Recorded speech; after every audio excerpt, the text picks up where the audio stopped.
Hello everybody, this is Kimberly with Starfish Designs, aka embroidery, but we're not doing embroidery tonight. We are doing sewing.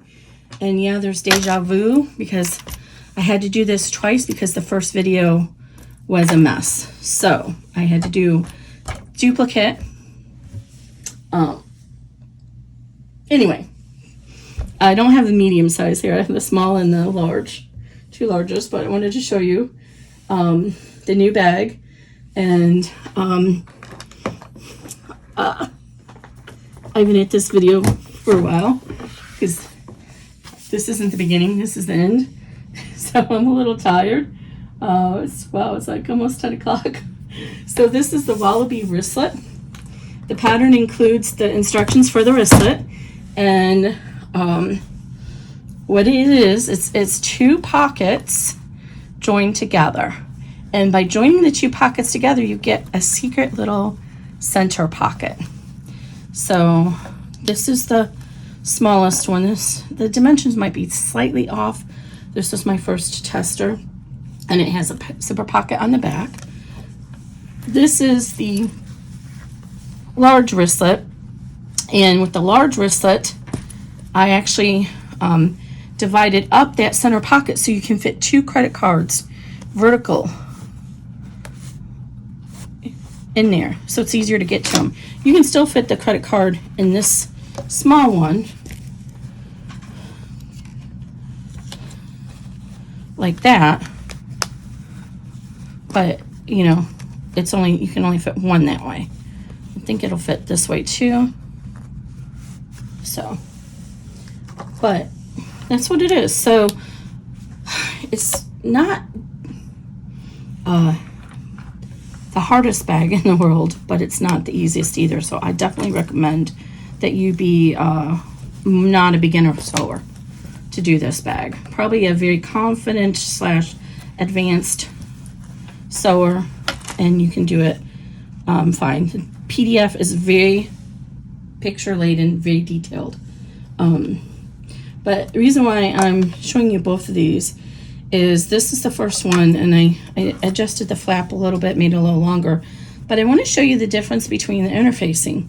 I used on the exterior panels Sew Fuse Plus on this one, and both of them got the same amount of turning. I have not ironed this bag at all. This is straight from turning it. Have not ironed it, and look at how few wrinkles there are. Now the lining didn't have Sew Fuse Plus on it, and I wish I would have put regular Sew Fuse on it now that I think about it, but I need to order more. And look at the back, beautiful, hardly any wrinkles at all. Now look at this Decoville light. I don't know if the wrinkles are going to show up in the camera, but there are a lot of wrinkles here. It is really ridgy and everything. Now they'll probably come out when I re-iron it, but I wanted to just show you that for comparison. If you're on the fence, I'm not affiliated with Cast Sign Handcrafted, who does Sew Fuse Plus. I don't get any money from them or anything. I'm just a very happy camper. And I fused my Decoville properly. It is properly fused. I let it cure for a good hour before I turned it. And it's just so many wrinkles. If you can feel the wrinkles in it. So these still need to be top stitched. I need to iron it really well before I top stitch it. So you'll top stitch it around the flap. And then you can use either the ultra slim flange style magnetic snaps, or you can use the rivet magnetic snaps from Cam Snaps, which you all know is my favorite. But I had these, so I have to use them. Or you can use a regular Cam Snap. So this is, again, the wristlet side. I have not tested this in vinyl or cork. It's possible you could do it. The turning hole will be, like that big, and it's a lot of bulk to turn. But please, if you want to try it, go ahead. I'm not guaranteeing it's going to work, though, because there's a lot when you watch the video. So if you want to try that, I would encourage you to watch the video first and try to see if it's going to work for you. We have the D-ring strap connector coming off the back here. I did just learn of another way to do it where it can come off both of these. So I might leave an addendum in the future to do that. It won't be today. It won't be tomorrow. It might be in a month. And I'll do a little quick tip video on how to do that. I think that's it though. So disregard my little corner here. I had a little snafu and so my corner didn't come out. It'll be pretty like this one. But yeah, that's it. So I hope you enjoy it. If you like my channel, please consider hitting that little subscribe button down there, wherever it's at, somewhere here. And like my video if you like it. I hope to bring you some more sewing patterns. I'm not as fast as other sewers out there because I have a day job. This is just my side gig. Just when inspiration hits me, I have to do it. But this, I saw the zipper top version of this a couple years ago, and I wanted to do it for so long. There's no way to do this in the hoop. No way at all you can do this in the hoop. And I mean, you could, but it would be like 5 or 6 hoopings. No, I don't believe in wasting stabilizer like that. It's such a waste. But I finally said, I'm just going to try it. And I started out, I just made 2 pockets, figured out how to do the sewing together from how I learned from the various YouTube videos I watched. And then I I took the idea from my bag that I have in my embroidery file where you kind of fold it on top of each other and sew it all together with 2 seams. And I can just do that with the back piece and have a flap instead. And then I don't have to fuss with another zipper because I didn't want to do another zipper. This one, the zipper was a little too low, so you'll see I modified that and put it up a little higher. But yeah, so it's a lot of fun, and I got really good feedback from the testers, and they gave me some great additions for the notes for the file. While we're talking, I'm focused on the wrinkles on the Decoville Light. It is heavier. I can tell you it is a heavier feel than the So Fuse Plus. So that is to be considered if you want a heavier feel. This has more of a light vinyl weight to it, whereas this has more of a canvas feel to it. So I just thought of that, so I thought I should mention that as well. But by and far, the So Fuse Plus does not wrinkle anywhere near as much as the Decoville. Okay, guys, have a great day. Watch the video and let me know your thoughts in the comments below. Bye-bye. Okay, so to make the wallaby bag, you're going to need the following supplies. You'll need all your material cut per the cutting instructions. You're going to need a D-ring strap connector. I'm using 3/4 inch. That's what the instructions are for, but if you're using more than that, the instructions, or wider than that, the instructions show you how. You'll need a lobster clasp or swivel clasp. I don't have a rainbow one handy, so I'm using a silver one. You need your zipper and your zipper pull if you're using zipper by the yard like I am. And then you'll need your magnetic clasp. I'm using these kind with the washer that you bury inside the pocket, but you can use the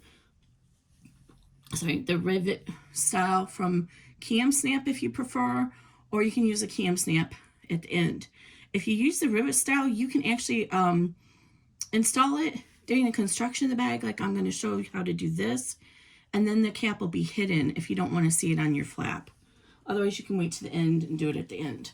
So the magnetic, this is the thin style, and I recommend a thin style for a wristlet like this because it's really small, and the thick ones kind of are a lot harder to pull. So it has an innie and an outie. So the protruding piece will fit inside here. So we'll put this piece on the flap and this on the body of the bag. So, and these washers are there, and we're going to use some scrap Decoville as well to help support the weight of those. So let's move these over here out of the way. So we need them. Let me go ahead and put my zipper pull on. I didn't do that yet. This zipper pull is from Blue Calla. I love them. Just love them. And the zipper tape is from Mormino. The D-ring strap connector is from My Punk. And the regular lobster clasp is probably just from Amazon. Okay, you're going to need some clips. These here clips from Mormino, the rainbow ones. You have to have rainbow or good. You'll need some straight pins, and some of these clips come in handy. and you'll need some type of marking device. I'm probably going to use this. This is my new favorite item. It's a sew line, and it's an air erasable one, and it does erase pretty well. I had already marked off my hems here to place my Decoville, and you can see, you can barely see them anymore. They have erased. So that's really helpful. And then we'll need a stiletto and a seam ripper are very helpful when you're working. Some glue, Fabri-Tac or 3-in-1, just to glue on the Decoville on the back of the magnetic clasp. And then you'll need the 1/8 inch double stick tape, permanent tape. This is from Score. I get this on Amazon. I'll put links down below for everything. And I usually like to keep a few pieces of scrap material, so when I make adjustments to my top stitching, I can test it real quick and make sure everything's okay. This is still set up for my last version, so hopefully everything is good and we don't have to adjust anything. Okay, so there we go. So let's get started. Okay, so the first thing we're going to do, let's go through all these pieces. I've already interfaced everything. So we have, this is our zipper pocket panel for the back of the wristlet, and I've put centered across the width. It can go to the total edge, it's fine, but just a 2-inch scrap of fusible interfacing, about a 1/2 inch down from the top. This just gives a little bit of support to that fabric when we're pulling it back for the zipper, and especially this material I'm using is really lightweight. So that goes on the wrong side of the zipper pocket. And I should be following this along the PDF. Hopefully I don't get anything out of order. I'm sorry if I do. I think I do the D-ring and the wristlet strap first, so I will do that. Okay, so then we're going to need, I'm making another one the same color as the one in the PDF. So hopefully it'll make sense to you as we're going about. So as you can see here, the pink is for the very front pocket, the front and the back of that pocket. And this aqua teal is for the front and back of the back pocket, which is the large piece, the larger piece. And then I use 2 different linings as well. So hopefully that'll make sense to you and make it more clear. So if you look, this is my first version. This is a small one, and it's quite not as easy to tell because the material I picked ended up being a little bit very similar. So, okay. So we have the lining pieces. So we have 1 of BA and 1 for BB. And on BB, for the large, it's 8 inches wide by 8.5 inches tall. I made it just a little bit longer because I wanted the flap a little longer. So what I did is I put an arrow going this way to indicate that's my width. So make sure you do that on your pieces, so it will take a lot of the confusion out of it when you go to put your pieces together. Okay, so we have two lining for that's for the back pocket, and this is the 2 lining for the front pocket. And you see that the middle pocket is actually formed, and the large, it's going to be your 2 credit card slots. It's actually formed from the exteriors of those 2 pockets. Oops. Sorry, there goes my light. Just a moment. Okay, sorry about that. So there's our lining, and then for our back, as I mentioned already, we're going to have 1 for the part that comes inside, and then this piece is going to be your 8.5 by 8 wide by 8.5 tall. So I forgot to mark this but you can go ahead and do this and see that it's correct. So let's go ahead and mark this. And this is the part that confused the testers. This is the part that we're gonna, so mark this as top, especially, this is the part we're gonna round off the edges on. Okay, so that's lining for that. So this is AB and BB. And then here's the lining for or this is the other half of the two exteriors for the front pocket. So hopefully it makes sense. Really hope so. And did I lose my little D-ring strap connector?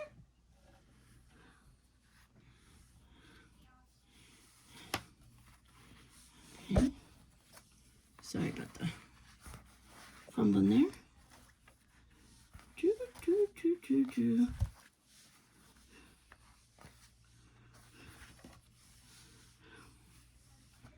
Okay. I did lose my D-ring strap connector. Hold on one second. I will be right back. Okay, there we go. Weird. Now, every time I restart, it's not re-putting it at the zoom in on my camera. Last time it was. Maybe I did finally figure out the right settings. I played around with a whole bunch of settings. Okay, so let's get started with our D-ring strap connector. So I've gone ahead and, this is 3 inches square. So I've gone ahead and interfaced just the middle section. So this is like, I cut it just shy of 1.5 inches to allow for the fold. So the instructions tell you 1.5 inches, which is half of this. This is using Sofuse Plus. I did use Decoville on the other panels because I want to show you the difference at the end. So, but for the strap and the D-ring strap connector, I used the Sofuse Plus. Okay, so just fold it in half to the middle and then fold it in half again. And then we're just going to top stitch down on both sides of it at, unless it's marked otherwise in the instructions, always assume a 3.5 inch top stitch and a 3.5 millimeter top stitch and 2.5 millimeter seam, construction seam. And then I'll tell you if it's going to be otherwise. When you get with the thicker materials and the thicker thread, you want to go maybe a little larger. So for this wristlet strap, we have 4 layers of cotton and 2 layers thick of the Sofuse Plus. So I'll probably do a 4.0 millimeter top stitch on that. Okay, so we're just going to go ahead and change this up. And then we're going to do 1/8 inch seam allowance. I'm using my 1/8 inch hinged foot. So basically that's just going to be right along the edge of my foot. This is when using a stiletto was very helpful because this kind of wants to pull into the feed dogs if you don't.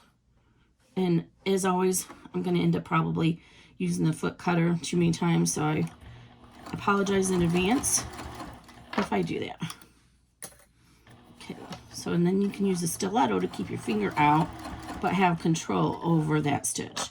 So just when you get to the end, just go ahead and pivot it, and then we're going to come back up and down the other side. Usually on the non-folded side, usually you have a little bit more flexibility to go faster because it's not, you don't have to hold the fold together. So there we go. Now just take your D-ring strap connector. We are just going to attach this as a traditional D-ring strap connector. But there may be, if you want, I'll probably release a side video and a PDF on how to do it, attach this a little bit different, but it's a little bit more complicated, so I'm not going to talk about that right now. And then I'm just going to go ahead and stitch these together. Just baste it together, just so we don't lose our D-ring strap connector. And always remember to trim off any of your threads as you go along. Okay, so let's set that over here with the rest of our hardware, and that's out of our way. Now for our wristlet strap. The PDF, I have a separate PDF on how to do this with your construction video, or I'm sorry, your construction PDF. So see that PDF on how to make this. So I've gone ahead, just like the D-ring strap connector, I have cut my just shy, since they're 1.5 inch, it's like 1 3/8 inch. I actually am lining it up between the 3/8 and the 1.5. so it doesn't keep the curve folded over. So then I fold each long edge into the center and then fold it in again. And then just press it with your ironing surface. So now what we're going to do is we're going to feed this through our lobster clasp. Just like that. And now we have our fold on top. So you see you have a short edge here and a short edge here. You want to make sure that you don't twist it, but bring those short edges together like so. Line up your folded edges and then open up the sides here, and this is where the pins will work a little bit better for you than the clips to hold this together. So we're going to match up the short edges and then just go ahead and clip it. And the short edges.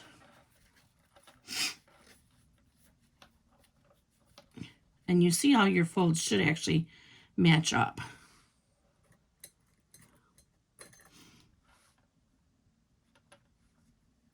So the short edges are lined up and there's no twist. And then we're going to go ahead and do a construction seam allowance of stitch length of 2.5 millimeter and a 1/4 inch seam allowance. And one thing I like to do, if you can see here, I think you can. I don't want to zoom in. Every time I zoom in, I mess it up. When you have an edge like this, if you start trying to sew it like this, feeding it into the feed dogs with this raw edge, especially with cotton, sometimes it'll get pulled into the feed dogs, especially when I'm using this small little presser foot. So what I like to do is actually come inside, so I'm already fully on the fabric, and then what I'll do is I'll take one stitch forward and then I'll back stitch to the beginning of this and then finish my seam. And that will prevent this from getting pulled into the feed dogs. So if you have that happening to you, don't start at the edge. Start just inside of it and the back stitch to it. So I'm going to go forward once, and then I'm going to back stitch to it, and then forward, finish it. So this is a tip I developed when I was quilting. And an alternative to doing that is you can actually use a leader. Oh, my son says hi. So in the quilting world, they call it's a shoot. I can't remember if it's Fons and Porter who started it. I think it is, or it might be Quiltville. But they call it a leader and an ender. And what that is right when they get to the end of here, they'll have a scrap of fabric to feed onto. But I lost her name, Quiltville. What she does, she has an entire books, where instead of just using scrap fabric, you actually use pieces. So you use a 2-inch square, sew them together as the leaders and enders to your project. And by the time you're done with a few quilts, you have enough to make a quilt. So, but for bag making, I just prefer to do it that way. So remember to trim it. Okay, now what we want to do is we want to go ahead and just finger press this open with your fingers. And you can use like this little pressing device as well if you have one of these. But I find the fingers work well. And then refold it into the center. And you might have to finger press that seam and get it neat. And then also on the 2 side seams. So fold those back in and then repress that with your fingers, or you can take it to the iron. And then fold, the raw edges are in the center, right? So we need to fold those out like so. And now nothing is twisted, and your seam, your hardware is embedded into it. This is so much nicer than when you do it all at once, one long strap, and then fold over the strap at the end. That is just ends up having so much bulk. So then if you need to, go ahead and use some of these little clovery clips, or you can use the hair clips and clip the sides to hold. You want to keep these edges together as much as you can so that it's nice and even when you sew it together. You want those edges together on top of each other as much as you can. And then what we're going to do is we're going to sew down on the open side first, And we'll just move that lobster clasp, the swivel hook, out of the way as we get to it. And we're going to top stitch on the open side first. And then we'll flip over and do the folded edge side. That's not open. Okay. So I always like to start here because we're going to end up burying this to the back of our strap. So I like to start here so the start and stop is not as obvious looking at your wristlet.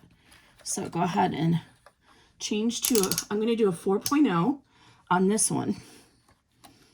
And pay attention to where your top is. I almost just messed up. This is the bottom of our swivel hook. So I actually need to flip it over and top stitch from this side. So it's on the top. So make sure you pay attention to that.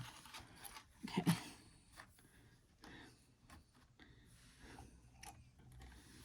And I'm just going to go 1 forward and 2 back. And then that's just going to lock it in. And then again, this is the time when using your swivel, your stiletto is very helpful. So you can go ahead and do this. Keep it nice and neat all the way down. And of course now I have my hook, clover clips upside down, but that's okay. There's a right and a wrong side to the clover clips. This side is flat and this side is curved. So when you're doing it, you want the flat side to be facing the machine bed. And that way they'll smoothly come off as you get to them. And you don't have to work at it. I'm taking my time because I try to make sure that the edges are laying on top of each other as much as I can. So you get a much better finish.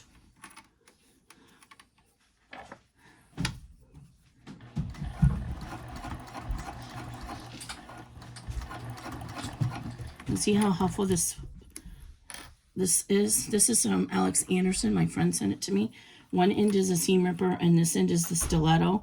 And then I'm missing the other piece to it. It's over on the embroidery table. But the closed end on this side is like a rounded, almost like a bamboo stick for pushing out corners. And then of course you already saw me show you how to use this as like a little iron.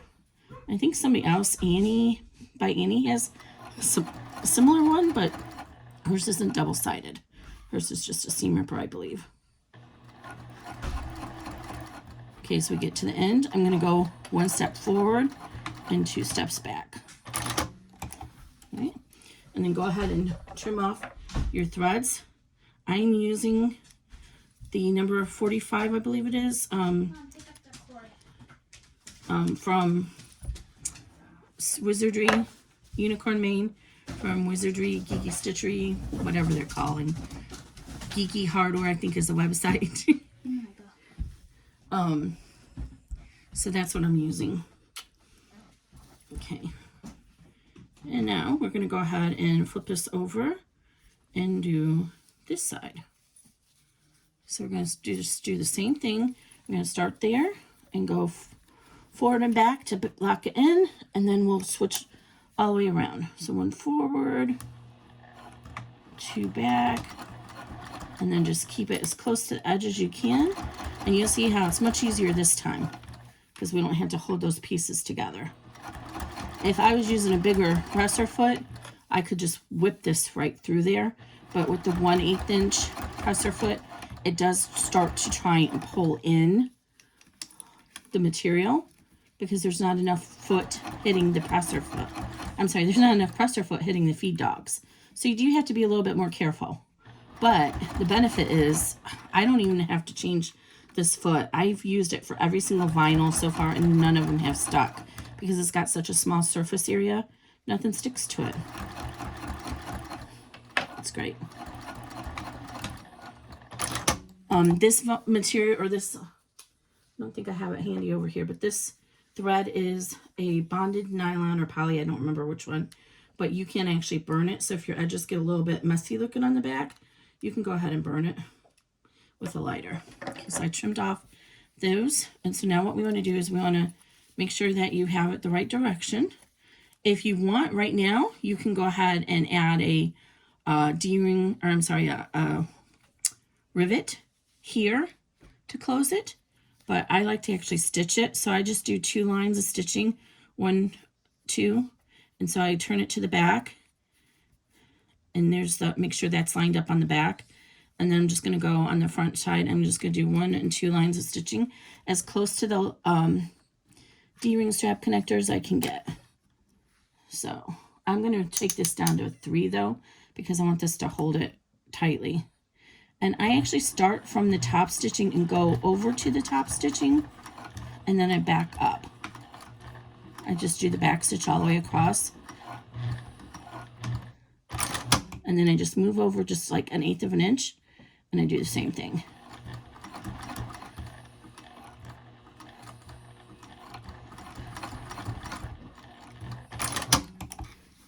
Just like that.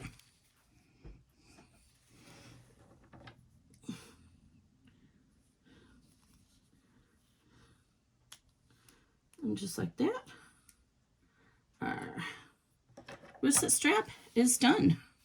So we can set that aside until we're ready for it.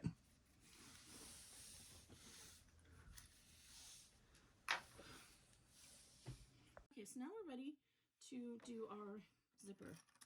And I did cut my zipper a little long. So for the placement, if you have one of those new, like I have the handy dandy zipper template from Mormino, you can use that. But I don't have that handy right now, so I'm going to show you per the instructions. So we're going to measure in 1 inch from each side and 1 inch from the top.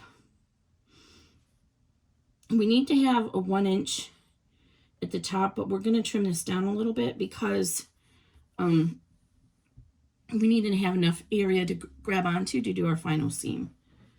So go ahead and get our marking device. There it is. I was like, where'd the one go? So this is 6 inches. So the 3-inch mark is the middle. But I'm actually just going to do, so I'm going to start at 1 inch. So I have this lined up evenly. So I'm going to start at 1 inch and go to the 5. And that's going to be my zipper box.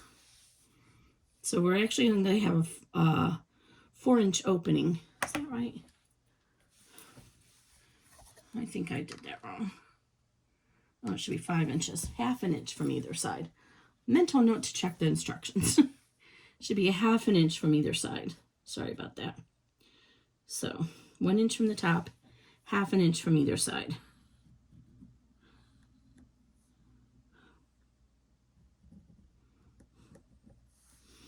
Okay, now I'm using a number 5 zipper. Number 5 zipper means that this middle coil is 5 millimeters wide. I don't have a millimeter zipper, so I can't show you that. So this is a number 3 zipper. See how much more narrow this is? So we need a narrower zipper box if we're using this number 3, because ideally you want to get it as close to the zipper as you can. And we need a larger box for the number 5. So you want to do a number 3. You're going to draw your second line at 1/2 inch after the first line. So that would be 1.5 inches from the top, or you can just line up the ½ inch on your box here. Okay, so let me get this out of the way. So I'm going to make sure I'm starting at a ½ inch from either side. And then that's going to be the end of my box. And then go ahead and do your vertical lines just to make sure everything's nice and even, but we're not going to sew on the vertical lines. This is a trick I learned from Mormino, Lauren, and I didn't believe it. I've been seeing her do it for a long time, but I haven't been trying it, and sure enough, it works so much better. If you have struggle getting a nice zipper box at the corners, this is why. Don't sew this line. So put an X there so you know you're not going to sew that. But it just helps to see it, to visualize. So then what you want to do is about a ½ an inch in, you can just draw a little triangle like that. And you can draw your middle line, which is ½ an inch, or be just under ½ an inch if you're doing the zipper, the 3. And that's just going to be our cutting line. So we're going to cut on these lines, and we're going to sew just on this line. And let me do this again. I didn't get it very dark. Got to be able to see. Okay. So we're going to sew on this and sew on this. Okay, so this is marked. So now we need to find our, we didn't round off our edges. So I am going a little bit out of tune with the instructions here. So set that aside. That's all set and ready. So now we need to round off the top of our lining and our back panel, because we're going to apply the zipper to the back panel. So here's the back panel, and we're rounding off these edges just a little bit. It's just, I don't like squared edge flaps. If you prefer to have the squared edge flap, then leave it square. That's perfectly fine to me. It's your bag. You do with it what you want. So this is the easiest way I know how to do curved. You'll see I'm not into making patterns. If I can't make it with rectangles, then I don't do it. And I just know me, the bags that I have to cut out a pattern and use those pieces never get made. So I will probably never make patterns. I will do very simple rectangles where you will learn how to trim corners. That's what I do. So what we're going to do is we're going to take our marking device and we're going to measure in from either corner. We're going to make sure we have our top, and we're going to measure in 1.5 inches from either corner. If you want a little bit less of a rounded edge, you can do 1 inch. I did 1 inch in my sample. I don't think it's enough, so that's why I changed it to 1.5 inches. So we're just going to mark on one side 1.5 inches in. Okay. So 1.5 inches. And then you want to just get whatever round item you have. And I usually use this thread, but in this case, it's not going to be big enough. So let's use this tape. And what you want is to match up the round edge on either side there. So your tape is going to be, you should just barely be able to see the line.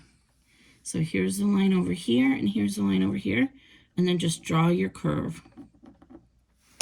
They make special templates just to do this, and if you have the accessibility to do that, I would encourage you to do that. So, but you see, we just have a nice little curve there. And then what you can do is fold over.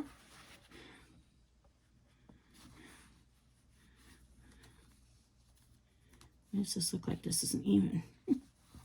Fold over, and if you need to, I'm going to clip this together. And you can do this from the right side or the wrong side, it doesn't really matter. And clip it just to hold this together. Okay, and then we're just going to cut that curve.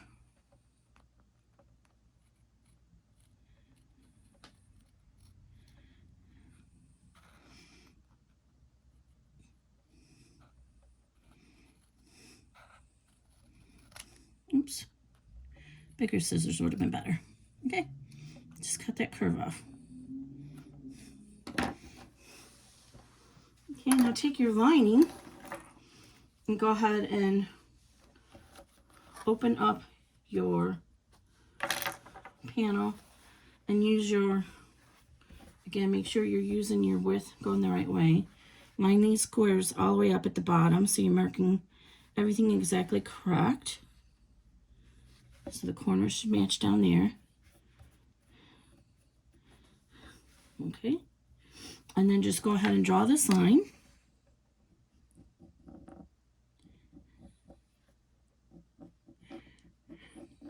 Just like that. And do the same thing on the lining. And now you won't have to worry if your ink comes off, because the curved edges are going to be the top. use the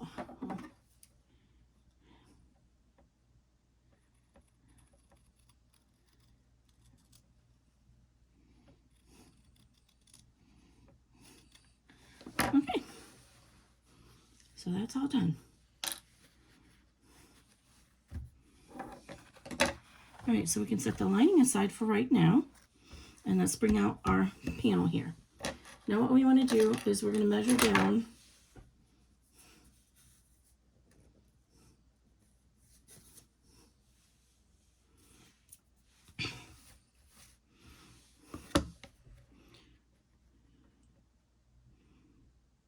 3 inches.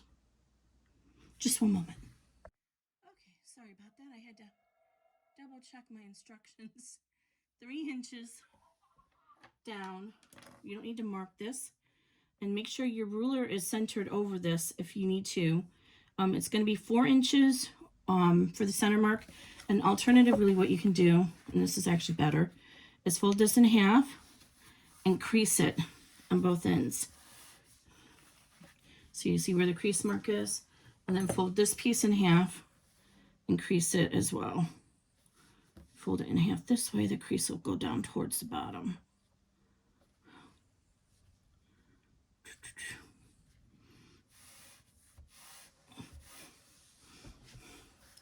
Okay, so you want the top of this to be at 3 inches from this, and then center it over it. So 1, 2, 3. And then make sure it's centered over. So in this case, the center should be at 4. I don't think I cut my thing very straight. Okay. Make sure that's centered. I'm going to flip this over because I don't think I cut it very straight. It looks off. That's even. Okay. Go ahead and pin out of the stitch area. We're going to be stitching here, so we don't want to get the pin stuck there. And pin this together. And I think I mentioned I'm using Decoville Light on this version. Everywhere except the zipper pocket. So you'll see the tan color. Okay, so now what we're going to do is we're going to stitch from here to here and back stitch on both ends, and here to here and back stitch on both ends at 2.5 millimeter stitch length. So just bring your needle down right in that corner. And this part is a little bit harder to do on the with the hinged foot because it's harder to see the line. So just be aware of that if you like to use this little. There's not as much room in between the feet, so it's a little bit harder to make sure you're stitching right on your line. I just don't like to take it off. I bought one of those quick release feet, but I haven't figured out how to get it on here yet. Because now as I get closer, I want to slow down because I want to try and hit right in that line. Now when you get to the corners, before you pivot, we're not going to sew down here, but just a tip I'm telling you while I'm thinking of it. If you're going to pivot, you need to make sure your needle has completed the full rotation and is on the way back up. It's a little trick. If you ever hit corners that don't finish, that's why. Okay, so now we're going to go ahead and start down here, and we're going to do the same thing. I'm going to drop the needle right in the corner there. I'm going to go forward, top, back stitch, and then go forward.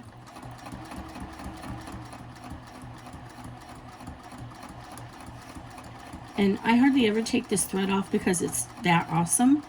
But I would recommend that you stick with a thread color that matches your project. Especially when you're new and your top stitching may not be the best. You don't want it to look, to stand out. So if you stick to a thread color that matches your project, you don't have to worry about that. So just to make sure you trim everything off and remove your pins.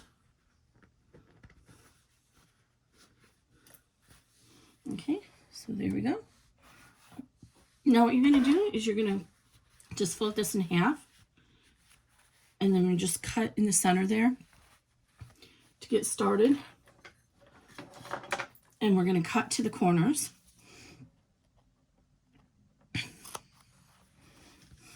And you're going to cut here and then you're going to cut into the corner right up to that thread. Don't cut through the thread on each corner. So cut to there, and then turn it, and then you're going to cut just up to that thread. Just like that on both ends.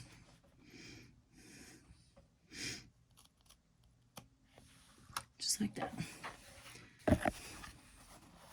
I'm using the Kai Professional 7205 scissors. They're a little bit more pricey than some other scissors, but they are 1000% worth it. Highly recommend you treat yourself to a pair. If you have not already joined my group, Starfish Design Embroidery Group, I do primarily do embroidery designs, but every once in a while I like to do a sewing. Make sure you join because I do frequent giveaways, and last year I gave away 2 pair of these scissors. Okay, so before we move this zipper pocket to the other side, we want to make sure we come across and fold each edge and finger press it or take it to your iron and press it. Doing this really helps to make it neater on the other side when you flip it through. So on both sides, and then at the little legs. Just fold it as far as it goes and then finger press or iron it. Okay, so now we're ready to move this to the inside, and you'll see how that interfacing gave the little bit of weight to this, and it's going to make it easier to turn it. Do be very careful though, because it's really easy to get a little bowing. See how that's bowing a little bit on your zipper pocket panel if you're not careful. So I don't want to switch over to the iron and move the camera around, but I recommend actually doing this at the iron so that you don't risk, you're going to be going through the cross fabric, the cross grain of it, and you can actually stretch it a little, and we don't want to do that. So if you go to the iron, instead of pressing back and forth with your fingernails, you can actually kind of get it started and then use the iron to press it. And then flip these over. And so the key is that you want to not be able to see your lining from the front side. So go ahead and just press this under, trying carefully not to stretch it. And this is where a clip or 2 is not a bad idea once you get it pressed under.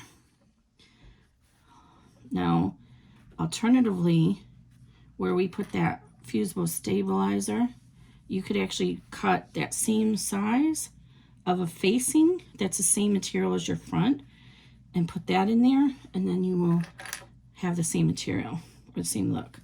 Okay, so I'm just going to put those there for a second, and I'm going to go ahead and pull this down and bend this over. And so you want to make sure, you might have to roll these through from your fingers, but you want to make sure that that lining side is not showing on the front side.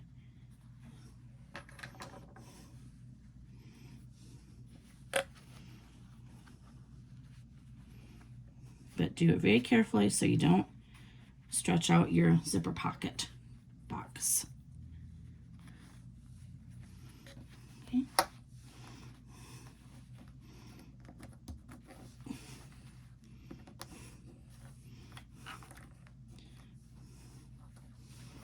So it's going to look like that. And then I'm just going to go ahead and finger press it a little bit more.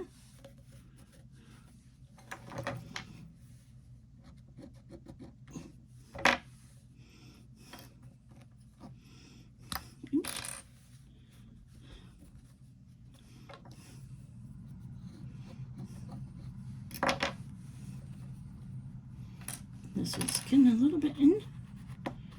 I'll just try and get that a little bit better.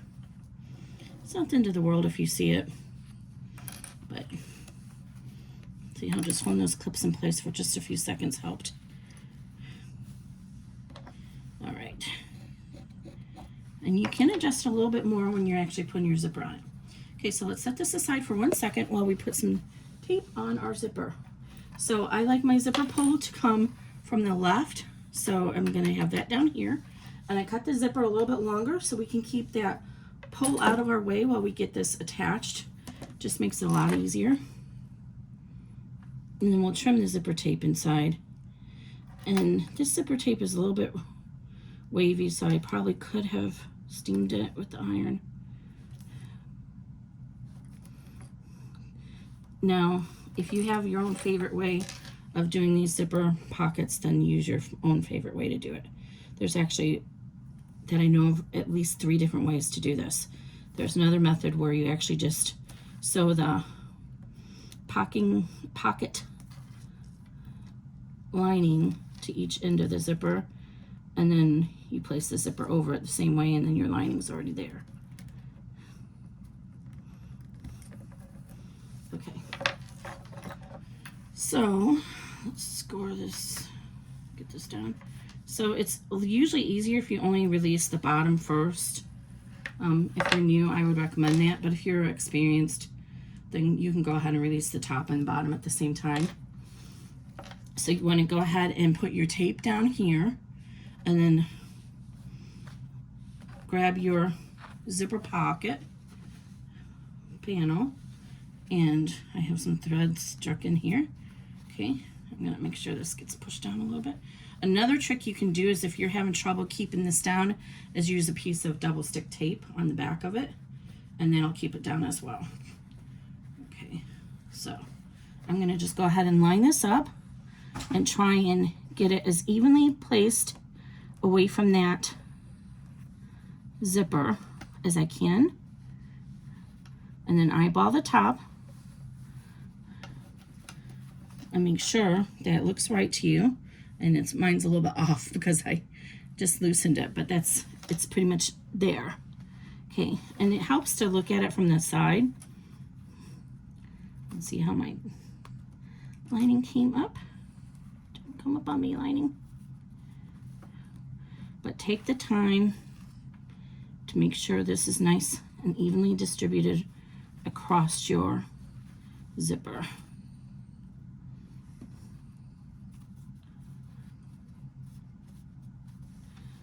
Okay, and then press it into the zipper tape, or the double stick tape, I mean. And then you can go ahead and release it on the top and do the same thing. And you have a little bit of time to work with this tape. So if you don't have it down as much as you'd like, and it doesn't look as even as you would like it to be, you can pull it back up and work it a little bit more. But once you sew it in, you're done. But the double stick tape gives you a little bit of time.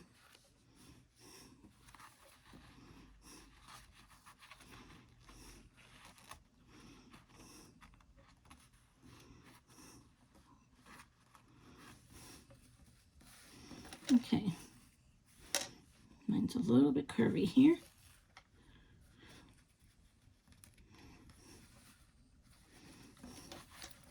I just made it more curvy. Don't be perfectionistic about it, but you want it to look nice. Nobody will ever call me a perfectionist. That is for sure.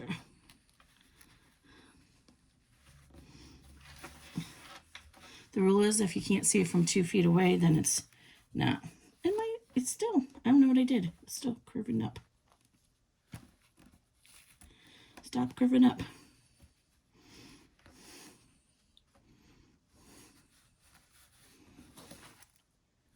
There we go. That's going to be good enough for me. That's my good enough. And if you need to, you can go ahead and pin this down. So I'm going to go over here, and I'm going to reduce or increase this to 3.0 millimeter stitch length. I'm going to start just a little bit in from the zipper pull end. And I'm not going to back stitch on this first pass because we're going to come back around and that'll lock it in place. So we're just going to go ahead and stitch down to the end, and then we'll pivot.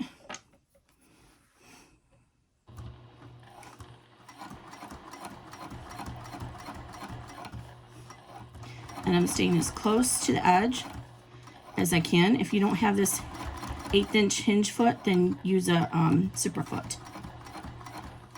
And I'm not good at estimating when to pivot, so I always have to guess.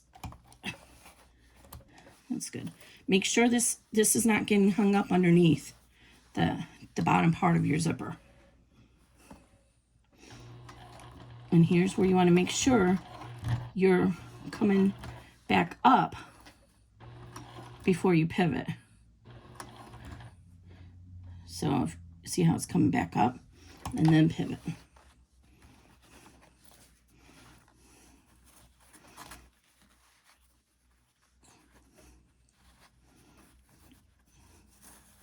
I'm just trying to straighten this a little bit more because I got it too big again.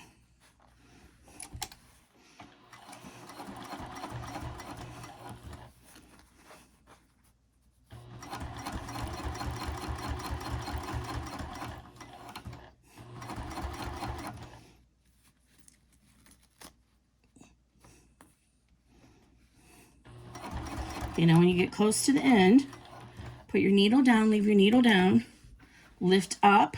This was hard to show in the video. Lift up, or I'm sorry, in the PDF, and push the zipper pull through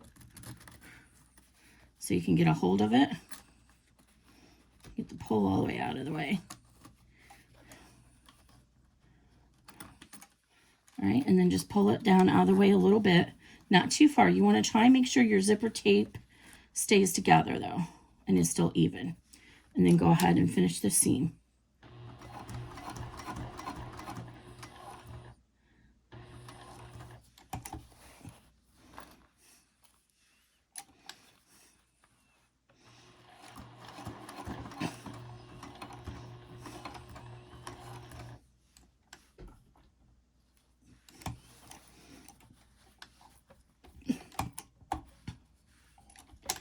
Okay, and then I'm going to overlap this.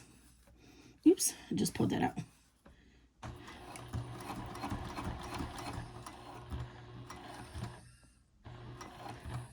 And then I'll backstitch.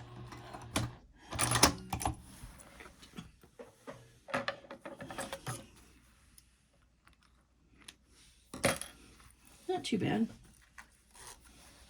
There we go. Okay, now in the back, you can go ahead and trim off the extra zipper tape. I did cut this a little wider. I'm going to adjust the cutting instructions. You don't need to have it. I don't know what I was thinking. You don't need it this wide.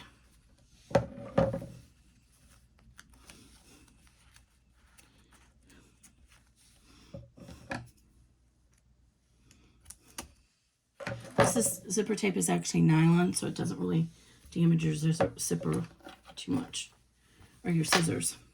Okay, so then we're just going to fold this up, and we're going to meet the corners and pin it.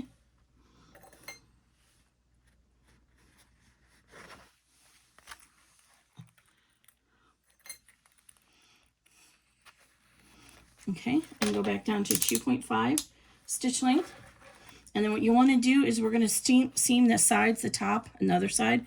And so you want to fold this out of your way as you go along. So if you want, you can start up here. Oh, I'm sorry. Start down here at this corner and fold it this way, or you can fold it under. So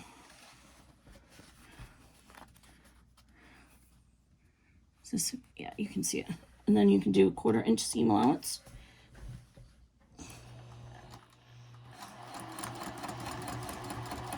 And then just fold this out of the way when you get it to it.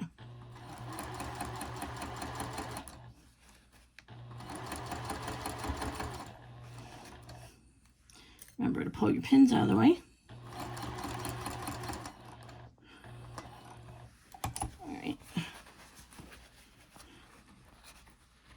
And I'm going to get this as close to the top as I can so that I can trim off the extra material so it doesn't look bulky on the back of the bag.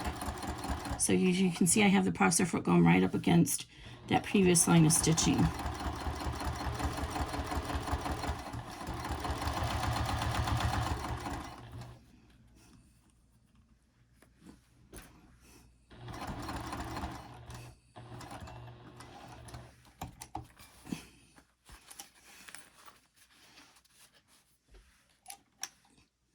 Oops, I need to go one more stitch.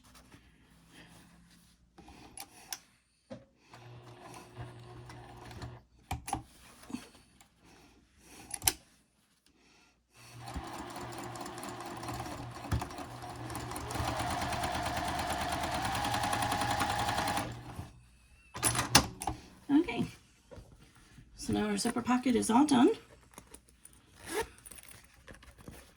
It's a nice little coin pouch, and I'm going to trim off this extra at the top, just about 1/8 inch above the stitching, just to reduce the bulk, because this is going to be, our wallet is going to fold over about there, and we don't want that bulk in it. All right, that side's done. Okay, now what's next? So let's set this aside, and now we're going to start on our magnet. I'm trying to follow along. Let me double check. I need to look at the PDF. Make sure I'm following along the PDF so I don't mess you guys up. It's a common complaint I get. And it's a lot harder to do that in embroidery because every step is dependent upon the next step. So, all right. So next we're going to do...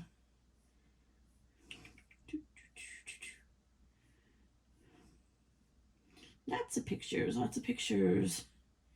We're going to prepare the pockets. Okay, so yeah, I'm glad I checked. So we're going to do our pockets first, then our magnetic snaps. So we have 2 pockets here, but there's 4 pieces to each pocket. So let's set aside this lining for a minute. So what we're going to do for each of the other 3 pieces here is we're going to seam them with their lining and then top stitch them. So pretty easy stuff. So we're just going to go ahead and make sure we match up our lines so it matches the PDF. So right sides together. If you have to clip them together, clip them, but they should all be even if you cut correctly. And then we're going to just go down the line and do a 2.5 millimeter, 1/4 inch stitch length or seam allowance to each of these panels. And I'll do the first one, and then I'm going to fast forward through the others. So the first one here, we're going to switch to 2.5 millimeter. We're already there. 1/4 inch seam allowance. And we're going to back stitch at the beginning and end of each section.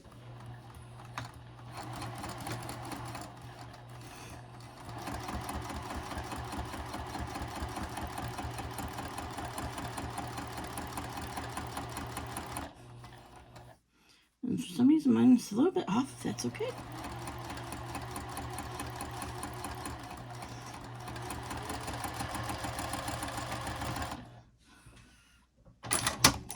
Okay, so go ahead and press the seam open, or you can, if you're doing the finger pressing, you can turn it on either side like this.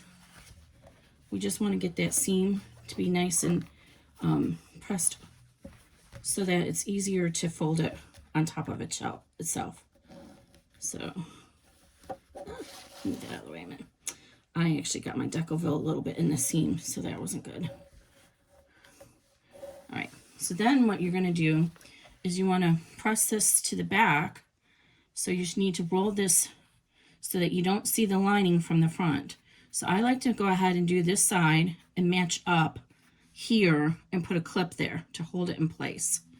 And then I'll go ahead and finish going down the line and roll it in between your fingers if you need to. But if you do this at the ironing material board and press it open really well, it's much easier. So I'm going to do the same thing down here. So again, you just don't want to see, you don't want that. You don't want to be able to see your lining from the front.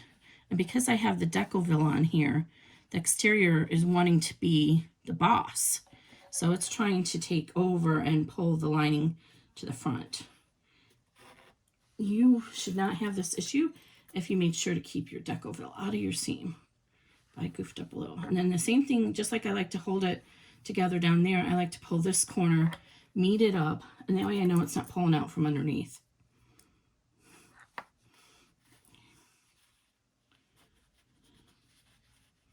Just roll it in between.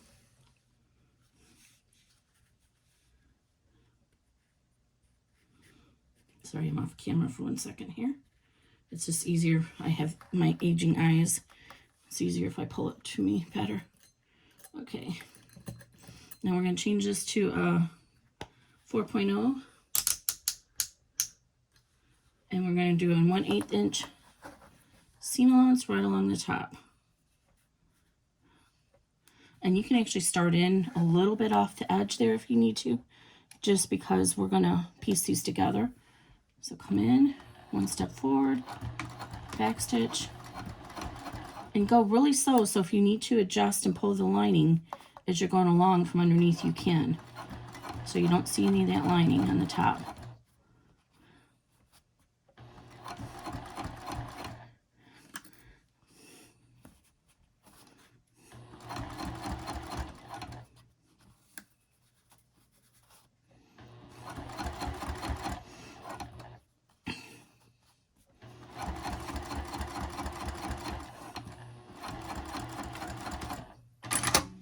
Okay, there we go.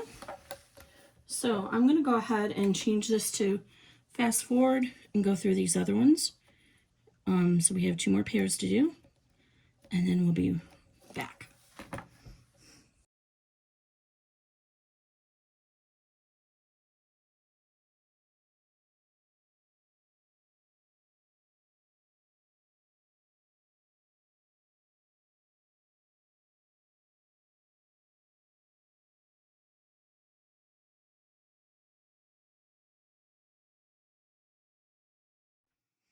Okay, so we've got that all done. All these are top stitched together, and now we're going to put our magnetic stamps on. So now's the time to decide which of these panels you want to be the front and the back of your bag. So look and see which one you did the better top stitching on. This one I kind of wonky to here, so I'm going to go with this as my front. Okay, so set these 2 aside for right now.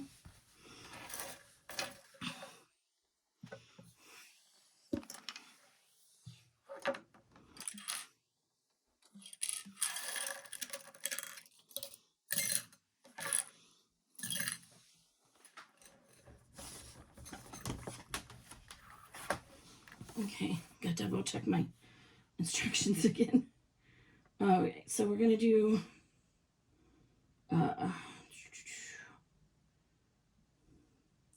on the flap, we want the magnetic stamp to be 1 inch, and on the pocket 2 inches. Okay. Again, if you're using a different kind of snap, then you can wait until the end to do this. So on the flap here, the lining side, we're going to go ahead and mark our positioning for our magnet stamp 1 inch from the edge. And we're going to make sure, so if you need to mark, fold this in half and make the mark for the folded area, the halfway mark. Because it's curved here, so you might not be able to see the halfway mark as well. So I'm lining up my 4, so it's my halfway mark. And then I'm going to just go ahead and mark with a dot right there. And then on this side here, and I'm not sure why my lining looks a little bit long on this side. I hope I didn't cut this wrong. Let's see, this should be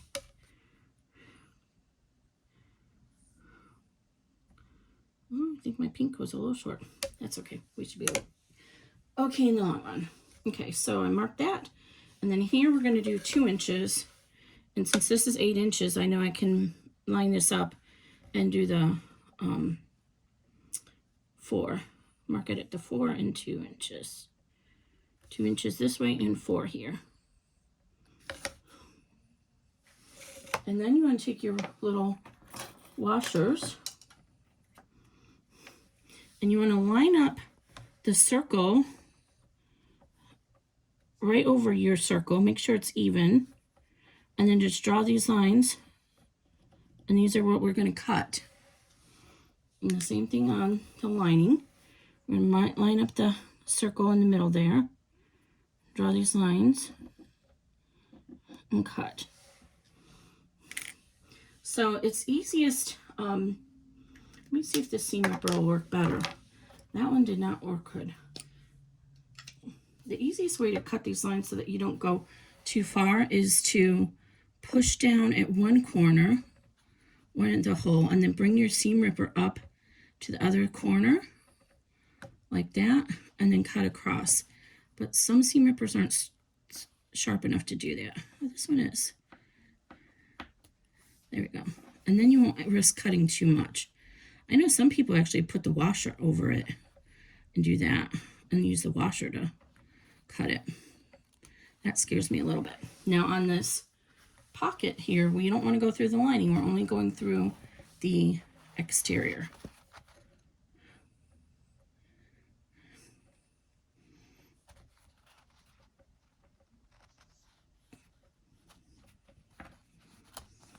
Oh, careful, I just snagged that.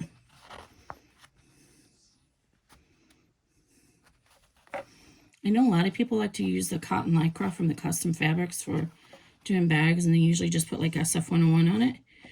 I don't like it. Every time I've done it, I've hated it, and I'm mad because I bought a lot of it. One of the reasons is because it actually, if you have to use a seam ripper, it is really hard to use without it fraying, without snagging it, I should say. Okay, I forgot this at the beginning, but a little bit of fray check is, oh, I cut the line, I cut my circle too big, or the tip too big. But a little fray check will help the fabric not to fray. Okay, so now this is where we need our little squares, our extra squares of Decoville Light. So you actually need 4 of them. They don't have to be perfectly cut, but I do, you know, like an inch. We're going to draw our lines through one of them, and then we're going to cover up with the other. So take your, this here thing, your washer, and we're going to do the same thing. We're going to cut a slice in here on 2 of them. Give some time for that fray check to dry a little. If anybody has the magic instructions for how to make a tiny hole in the fray check, let me know. I thought I was getting as close to the tip area as I could and not going too deep, but I still messed up. So here you're just gonna do the same thing with the Decoville. Push it in and cut it.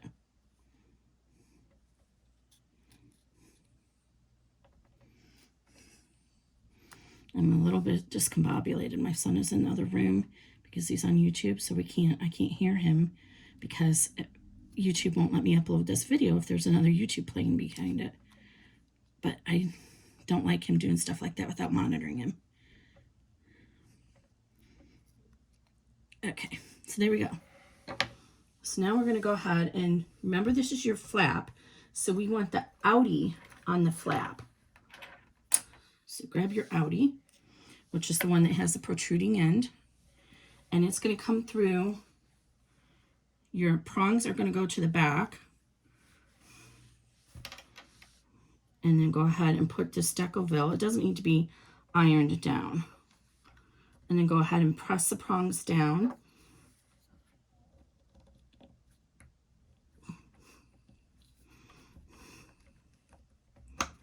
One thing, be careful when you're using these magnetic clasps, because I've read, although I've not experienced it myself yet, but I have read that the iron can demagnetize them.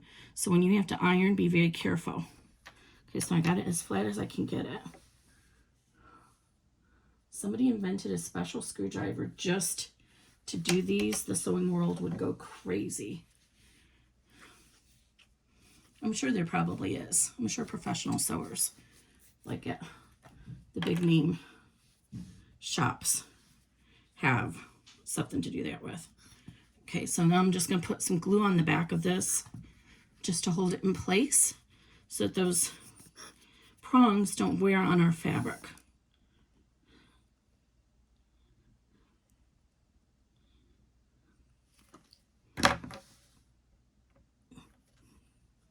Just like that. Okay, and set this one aside. And now get your innie. Get your pieces here. Oh, I forgot to put the washer on it. I thought something was missing. Good thing this has some setup time. Don't forget the washer, guys. It's like, this doesn't look right.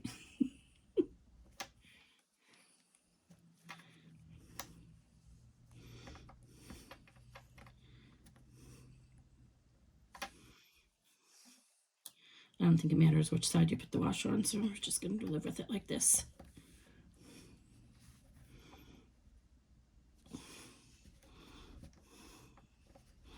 All right.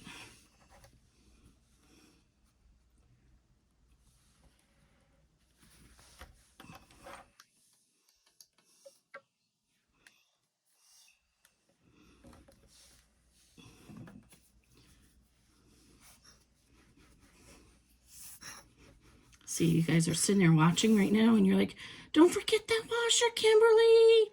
Because I do that to other sewers that I'm watching. When I see they're getting ready to forget something, I yell at the computer screen, don't forget this, don't forget that.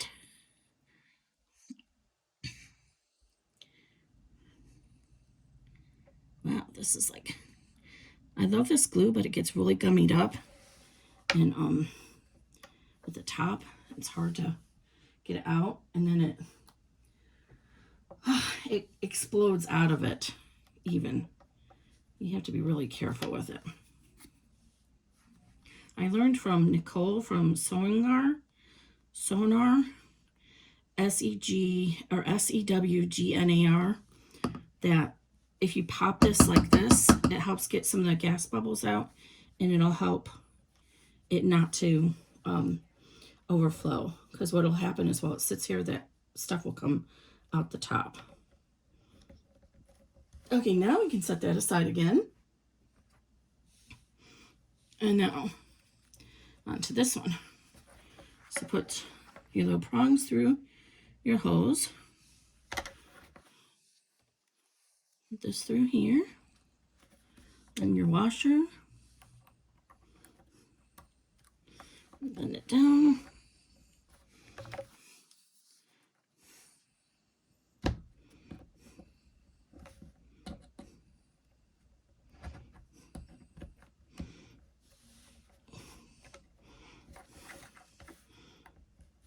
I kind of wish I had put another layer of Decoville underneath that on the lining side, but that's okay. All right, I think this is all we need the glue for then. I can close that up.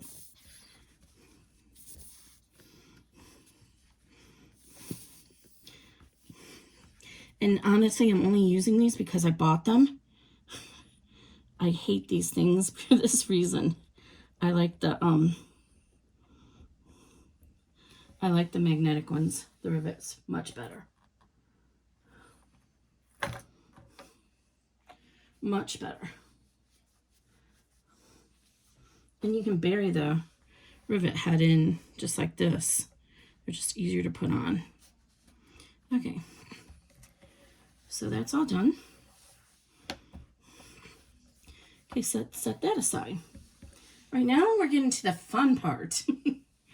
All right, so the magic that is this bag. So on the big one, on the large, you get 2 credit card slots in the middle. Okay, 1, 2. On the medium and the small, you'll just have 1 slot. You can still put credit cards in there, but it's a larger pocket. So what we want to do is we're going to turn to the back of our other front panel. So set this one aside for just one moment. Open this up like so. And we're going to get our ruler. And we need to mark our 4 inches So again, we're working with 8 inches. So just mark your middle point, midway point here. Right, so, let me double check my instructions again. I think it's 1 inch. I should have this memorized by now. Don't want to tell you the wrong thing.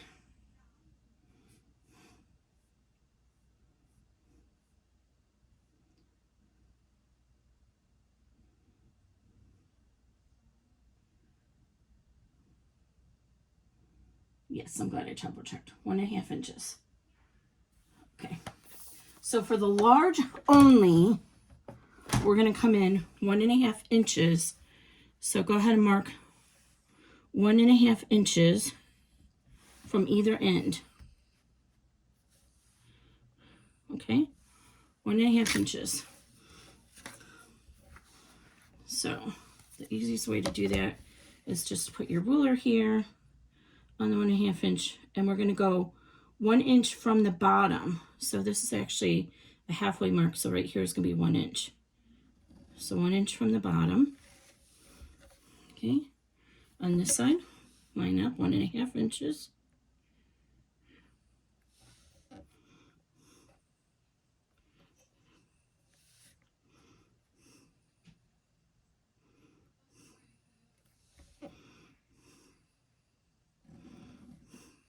And then 1 inch from the bottom.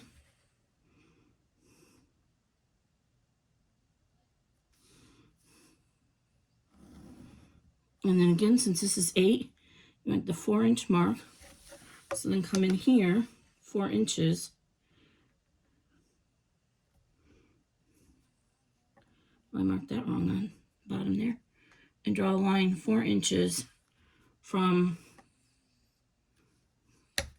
the top here to this line. So this should be the same on either side. 1. Yes. So this is going to be where your credit cards go.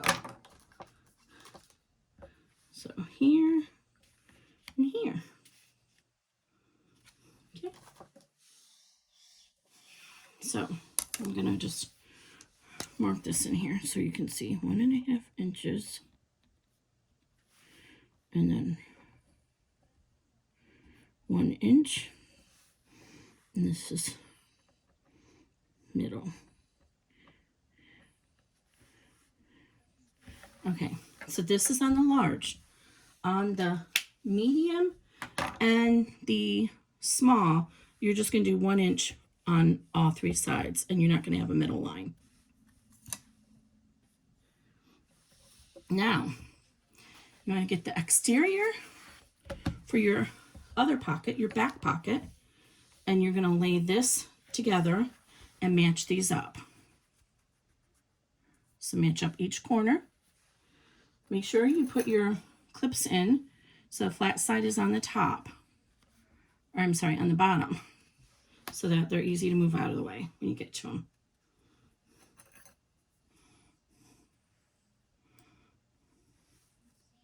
So we're going to be stitching from the top.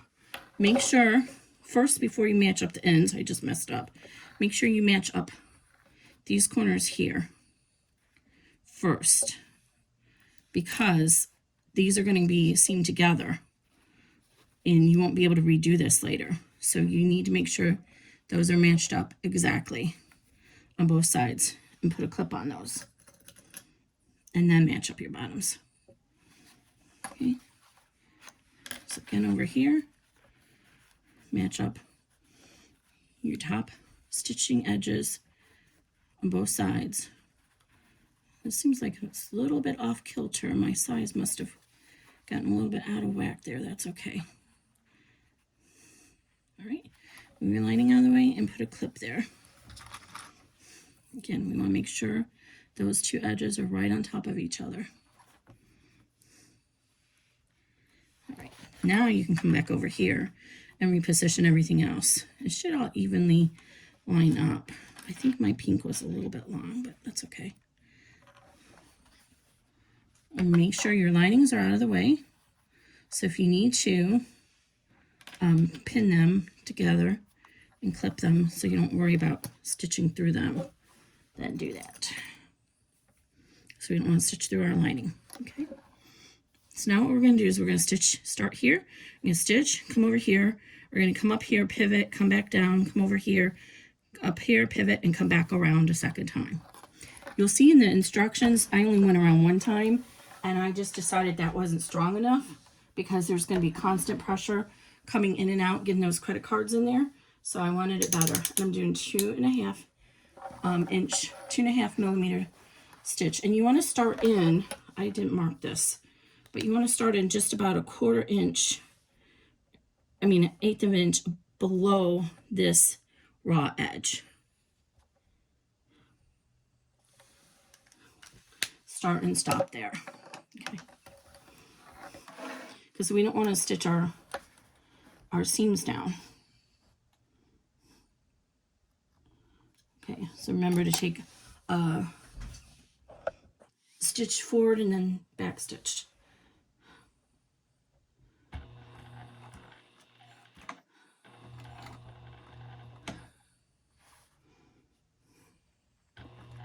This down. Seems like it's a little high. If you're doing the smaller bags, it would be a really good idea to round over the corners instead of having them straight. I read that in an article from a professional seams. Oh, I don't want to call it was a man. What do you call him? Seamstress, a sewer, and he said the rounded pockets actually last longer than squared off pockets. So I'm going to get right to that little point. I'm going to stitch to the top. I'm just straddling, I'm trying to stay right on the one side of the line. You do a very good job. And then I'm going to turn the pivot, and then I'm going to turn the seam length down to 2, so that when I take the crossover, it's a shorter stitch. Okay. And I'm going to come right back down and right next to that.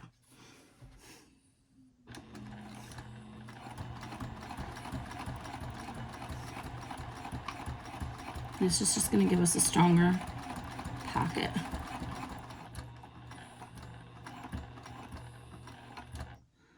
I did not recommend vinyl for this project because I think it'll be too hard to turn. But if you do use vinyl and you're going to do this section with vinyl, do not do 2.5 millimeter stitch length because it might perforate your vinyl. Do a 3.0.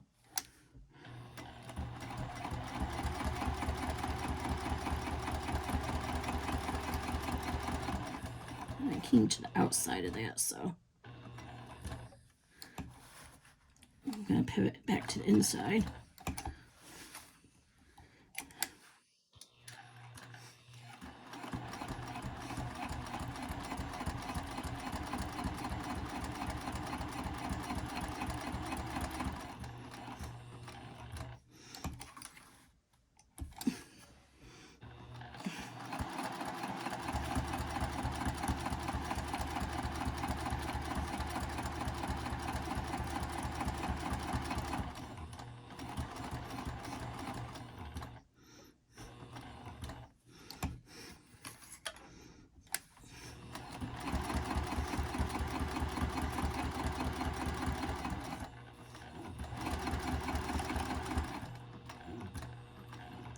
And back stitch.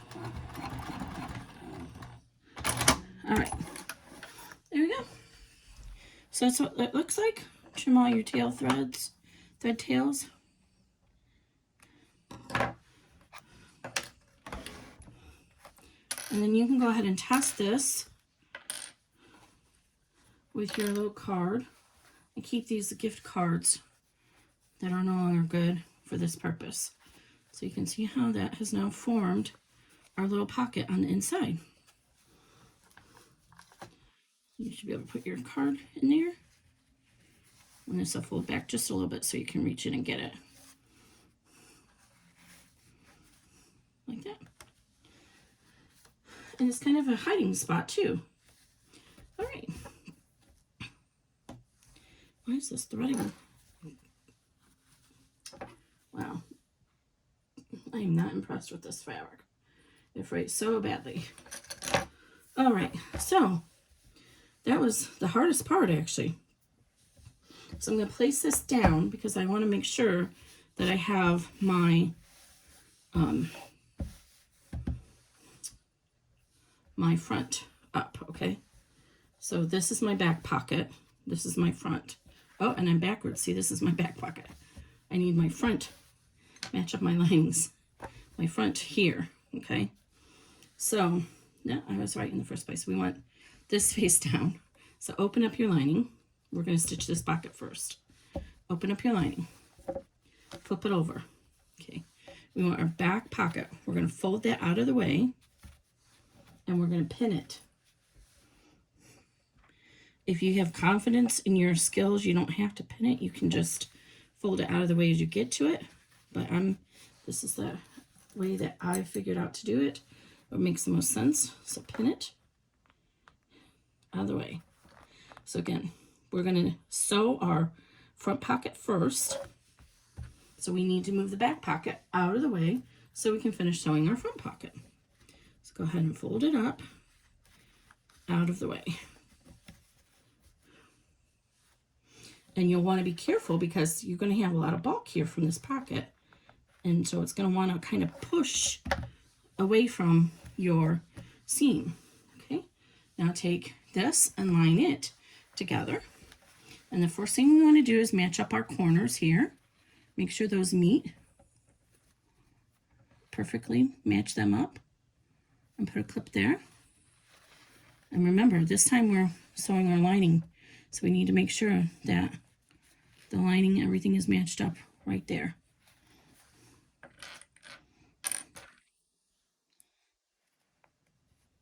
Then do the other corner. Make sure those match up.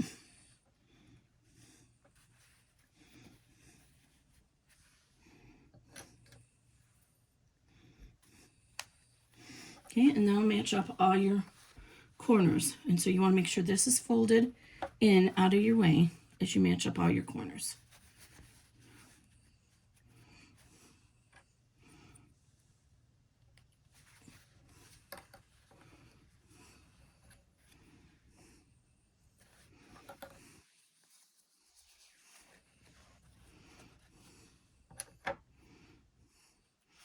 And just as if we're making any other kind of bag, we're going to sew all the way around this but leave an opening for turning it in the lining.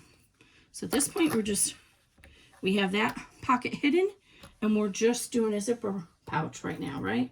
Or any kind of pocket pouch. So I like to use pins on the lining side.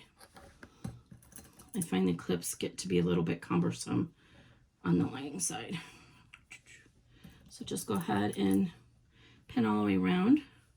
And then what I like to do so that I remember to leave an opening is on the side that I'm going to leave the opening, I like to put my pins perpendicular. And then I know that's where I'm going to do the turning. So I have to leave an opening there. So if you're new to bag making and turning bags, then just only leave about 1 inch on either side because you're going to be doing a lot of bulk here. But if you're a pro, you can leave a smaller hole. Okay, so we're going to go back to our construction seam length of 2.5 millimeter and 1/4 inch seam allowance. And I'm going to start over here and go all the way around, leaving an opening to turn the bag.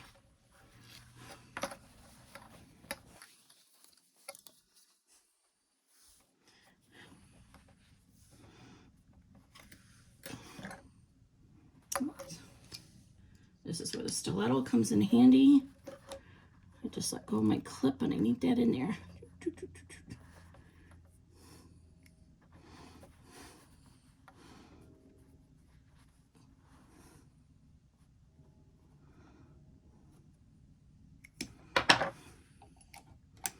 All right.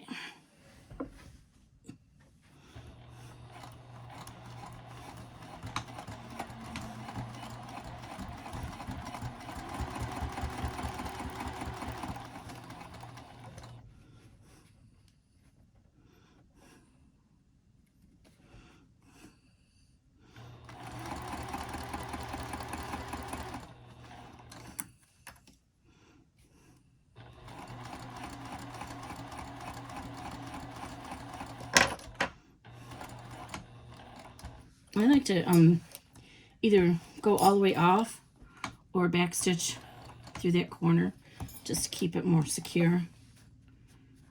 So I sometimes will just stitch off and then stitch back on. Okay. I think one of these was a little bit long, but I'm trying to make sure I don't have it off kilter here. There we go.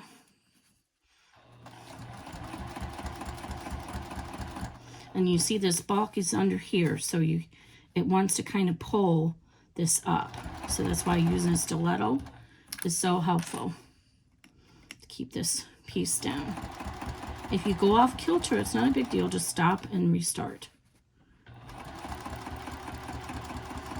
And because I positioned my Decoville light at the seam allowance, I know if I stay right on the side of that my stitching is going to be correct.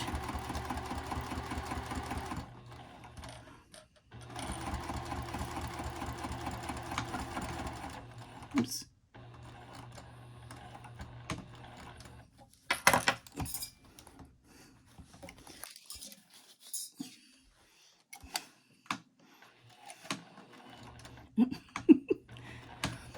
I keep going back too far. Okay. So again, the bulk is in here, so I'm trying to make sure that that stays out of the way of my seam.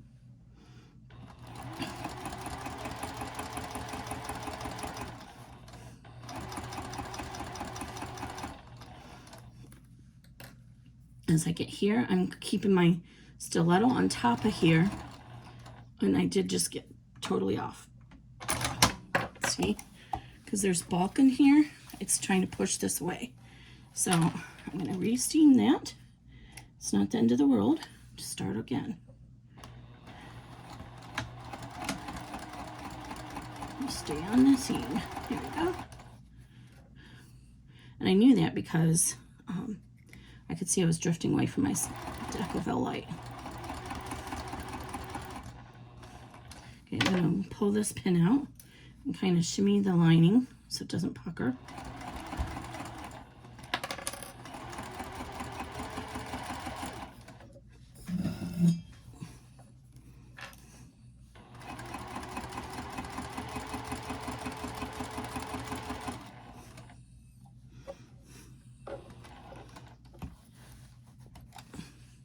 Okay, I'm going to go right up to the pin and back stitch.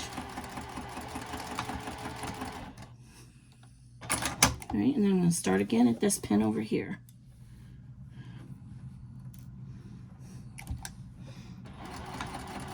Remember to back stitch.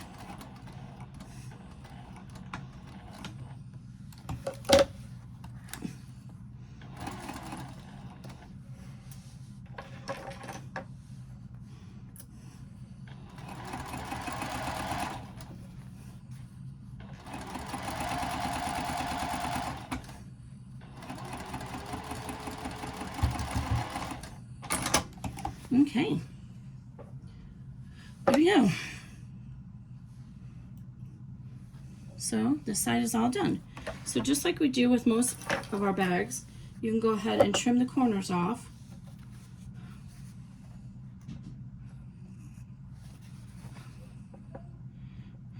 I usually like to trim it a little bit like this. I find it gives a little bit better edge. But again, use your favorite corner method. There's several different methods to get a good sharp corner. Use your favorite. This is just the way I do it. There's another one where you can fold it in. You get that nice curve. All right. Now you can reach inside our opening, and we're gonna pull those pins out that we used so we don't poke ourselves.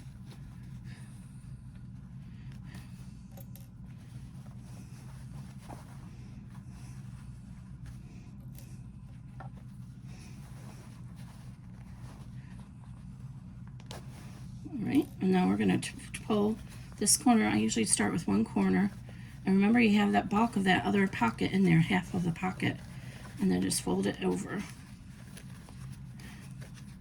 And be careful because you have your magnet in there. So that's what was happening was I forgot to mention that to you. The magnet was sticking to the bed of the machine. And that's why I got off kilter that one time. Okay. So I left a nice big turning hole to make it easier. And then just push it all the way through. Hopefully, oh, my corner is all messed up over here. I'm not going to be happy with that. I'm going to time out and fix that, and I'll be right back. Okay, sorry about that. So I fixed that. I'm much happier with the results. Hopefully I'll be okay on that corner. Since I'd already trimmed it, it was a little picky. Good reason not to trim corners then. And use a different method. But I think I'm okay. Seeing a little bit of the extra thread there, but it's okay. All right, so go ahead and push out all your corners. And if you need to use your pointing device or your favorite turner, do that. And then with these pieces, make sure you reach inside and separate that seam with your fingers like this. And then fold it on over and you'll get a cleaner finish when you push that down. This one's already. Do the same thing over here. So you separate out that seam with your fingers and then push down with your finger as you fold it down and it'll keep it down. Okay, and then when you're happy with your front pocket and it looks good to you and you don't need to push the corners out anymore. I'm going to be very careful with pushing that corner out because that's where I goofed up. I think I can push it a little bit, but I don't want to tear it. Okay, so now you see we have that pocket is still attached and here's our front pocket. Okay, and then you can go ahead and pull the lining out and close that, push the corners up. And usually it'll want to fold under the seam allowance without even doing anything if you just kind of put your fingers in and go like this, like you kind of push down and fold under at the same time.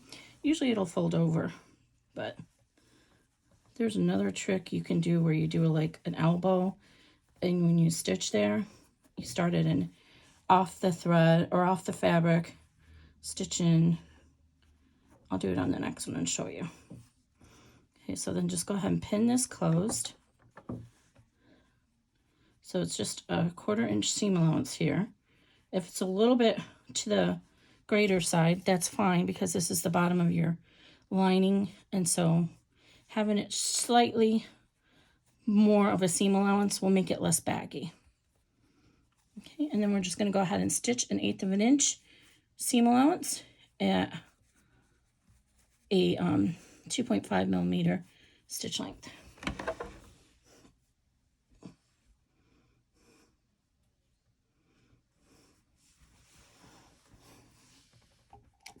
And it's really not an 1/8 of an inch. You really want to just stitch it as close to the edge as you can.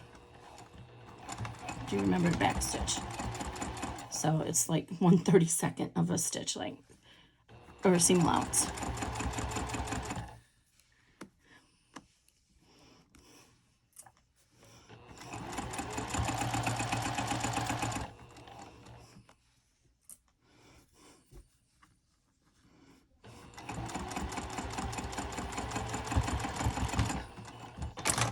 Make sure you trim all these little odd threads before you push this back in.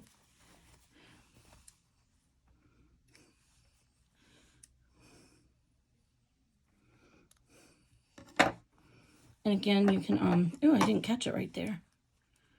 Did I?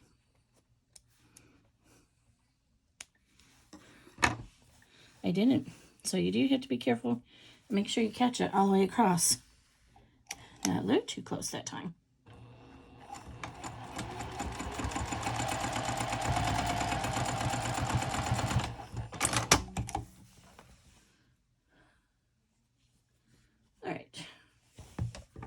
and then push this into the pocket.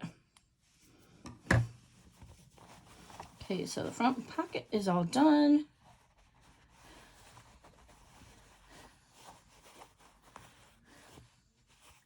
Oh, I just realized my top stitching wasn't very good on that side. Oh, forgot to test it.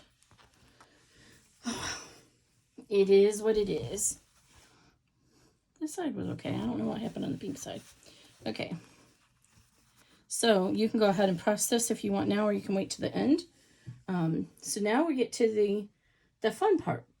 So now we want to pin this one out of the way. And it's a little bit harder because this is a lot thicker material at this point. So just do the best you can.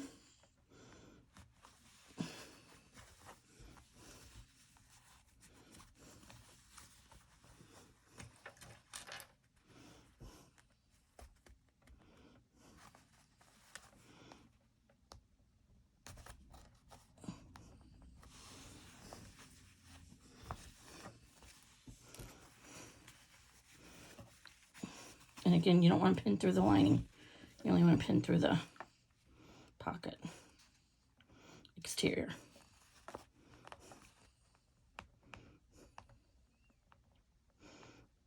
Okay, so this is where we're at here. So we've completed this section here, and now we're going to complete this section. So before we do that, we want to make sure we attach our D-ring strap connector so we don't forget. So I want my D-ring strap connector to come off. This is going to be the back of my, this is going to be the front of my wristlet. So I want my D-ring strap connector to come off from this side. So I'm going to position it with the zipper over here. So just make it even with the zipper, and that's a good positioning for it. So make sure you overlap by at least a 1/2 inch and pin it, because that's going to give you a good amount of flexibility. We're going to base this in place, 2.5 millimeter stitch length. What happens with these D-ring strap connectors is they take a lot of pressure, because you're constantly lifting it and pulling it. And when you cut the D-ring strap connector even with the seam, there's no leverage in there for it to move. So it's going to end up pulling on the stitches more. But when you have this extra material in here, it has a little, it's called cantilevering in architecture. It has a little cantilevering offset that will help offset that stress on that joint, and it won't pull out as easily. So always overlap these by about a 1/2 inch. Okay, so grab your lining, and we're going to go ahead and stitch our lining together at the bottom, and we're going to leave our opening to turn it, the whole bag. So we're only stitching the bottom. So I'm going to stitch, pin the corners together here, just to hold it together since we're not stitching the sides. Okay, and then I'm going to go ahead and leave myself room to turn it. I'm going to mark where I'm going to start that and end it. And this time I'm going to show you that tip. Lauren Marmino has started using it, and but I mean, it's been around for a long time. It's actually a sewing tip that I learned about a long time ago. I just never do it because I'm lazy. So anyway, what you do is we're going to stitch from here. So we want to start here. So you want to start facing your seam, right? And you're going to stitch into the side and back stitch. And you're just going to stitch to your seam allowance. I'm guesstimating here. I might need to go one more. And if your machine is marked for this, it's better. Mine's not marked for where that crosswise is, okay? So then I just did that little angle, and I'm going to go ahead and back off to the end and back stitch.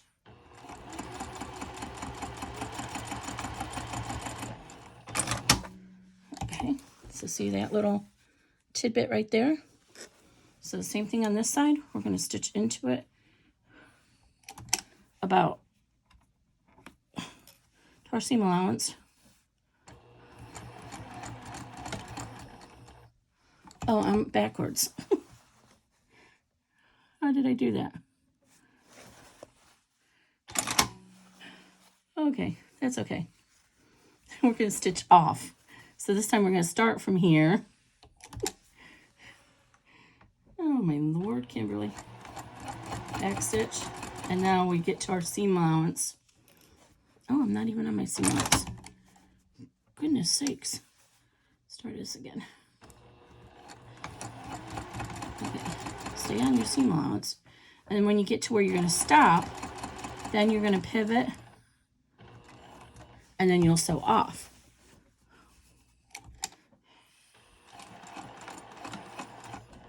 Okay, so here you'll sew on. Sew off when you end.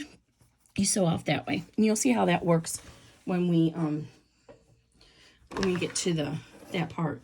Another thing you can do to make it easier is go ahead and, ooh, that's cupping together. Go ahead and press your seam allowance open. Press your seam allowance, and it'll help set that seam too. I can't speak today.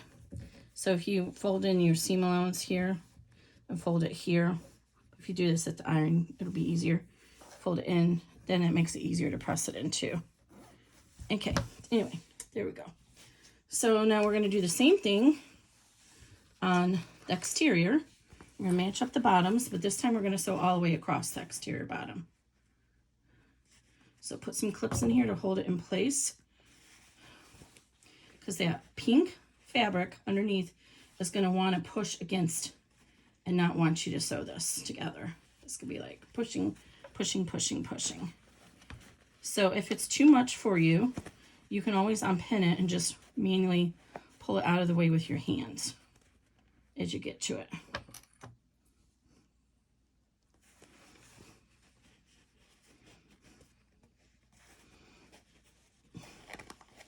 And if you need to match up your middles, do that. But I cut everything evenly, so I'm not worried about matching up my middles.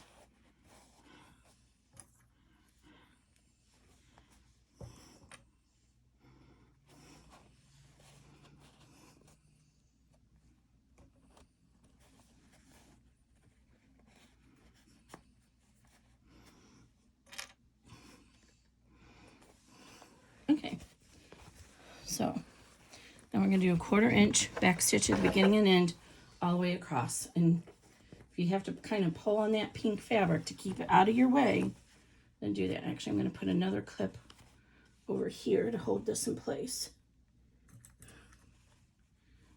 so it doesn't come undone on me when I get ready to start. Okay. So 1/4 inch. Remember to back stitch.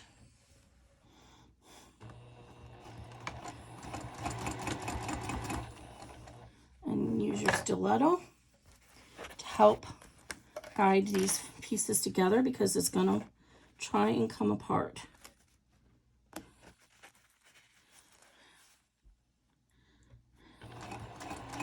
And I find the best thing is to take stitch small sections at a time. Don't try and go the whole pass. That way you can reposition if you need to. But you want to keep an eye out and make sure that your pieces are staying lined right on top of each other as you go.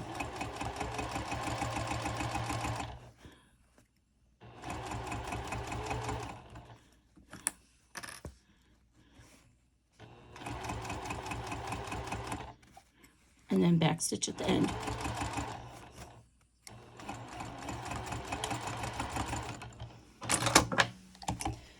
Okay.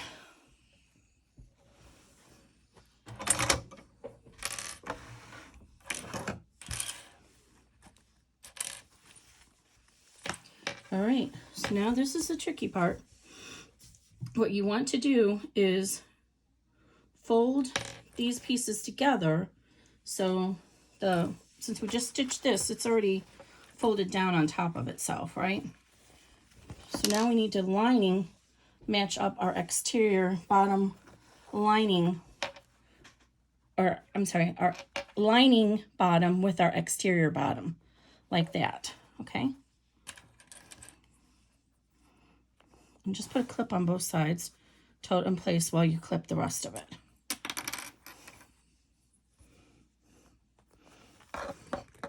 And now what you want to do is clip all the way around and make sure your D-ring strap connector stays inside and everything should be nice and match up. But this is the hardest part, is getting all this to pin around, because you have that pocket in there that's wanting to push against you. So I actually found it was easier to clip the exterior all the way around and then move the clips and do the lining separately. But let's see if we can do it in one movement here. So do that side, and I'm going to switch over here and do this side. So again, make sure everything is lined up neatly. You have a lot of layers right here. Make sure your D-ring strap connector is extended over and that the D-ring itself is inside the bag, because you don't want to accidentally stitch over that. Okay, then we can finish going all the way around.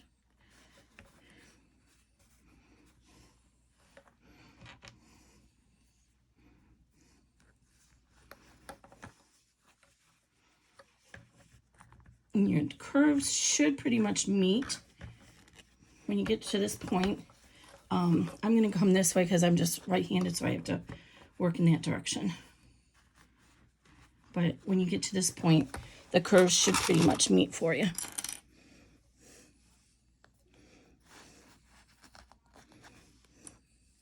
And I'm keeping the flat part down so it'll be facing the bed of the machine. Make sure your lining is coming up and meeting it all the way around.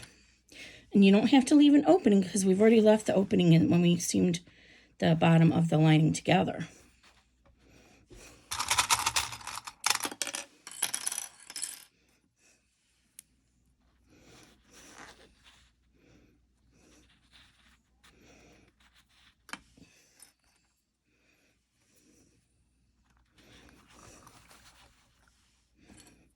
Use as many clips as you're comfortable with. But remember, we have that pocket inside that's going to keep pulling against us. So that's why I'm using a lot of clips. All right, so there's where we're at now. Okay, so we're going to start here, and we're going to stitch all the way around 1/4 inch. Seam allowance, back stitch at the beginning and the end. When you get close to where that D-ring strap connector is, make sure that vibrations of your machine have not pushed it loose.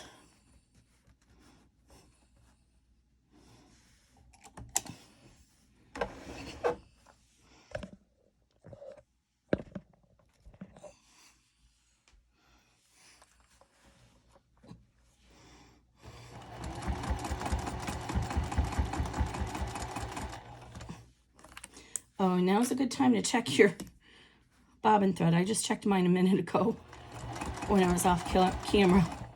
But now would be a good time to do it. See how the exterior is wanting to pull in. So I'm going to pull this and make sure it's pulling it straight out. Let me move this clip out. There we go.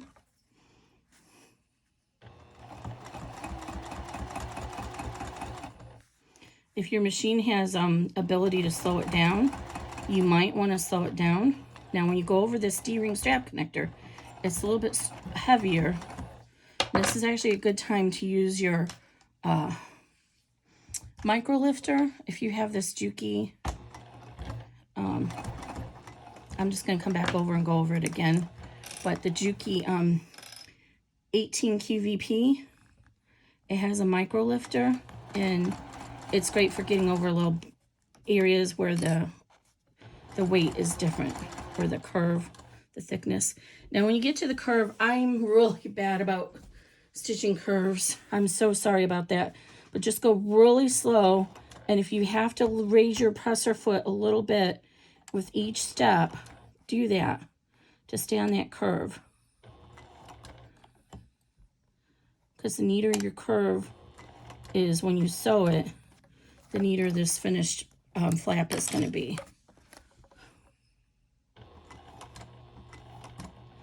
I watch people like Lauren and others, and they just whip through these curves, and I'm like, wow, how do they do that?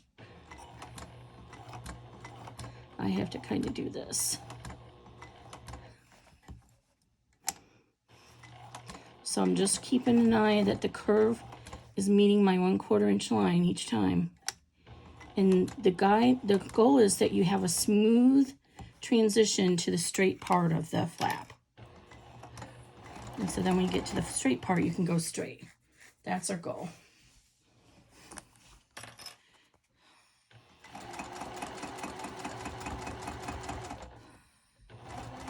Remember, you have that magnet here, so be careful of that. You should have enough clearance, but you might want to double check that with your presser foot and put a zipper foot on if you need to.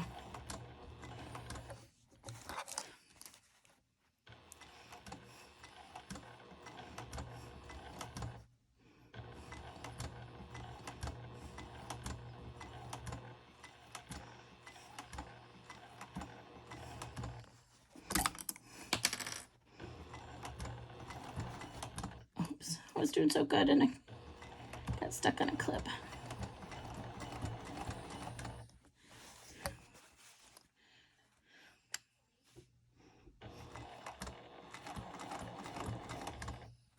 All right, now we're to the last part, but remember we have all this bulk in here.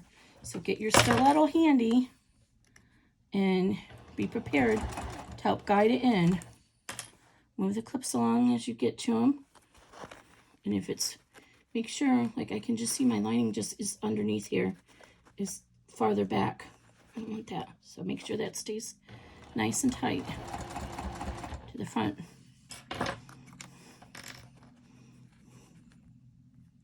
And that's what the stilettos are so great about, because you can really use them to hold. It's like a up and down a perpendicular pin while you're sewing, and you don't have to get close to the needle with your fingers.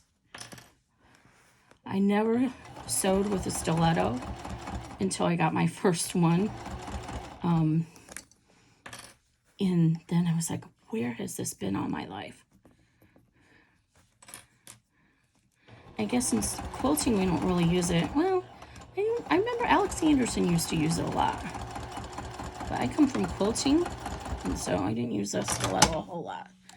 All right, now, oh, I was so close to being good over here, but I got a little wonky. But I think that'll be okay. But this side looks too bad. Okay, now look on your lining side and make sure you caught your lining everywhere. And I did. All right, how much fun has this been?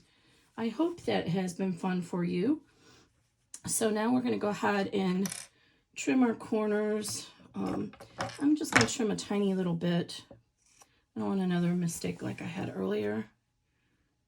So hopefully my corners are matched up enough. Okay, but this is where you want to trim. I got a little bit off here. I'm going to pull that out a little bit and redo it, because I'm not comfortable with that since that's the flap area.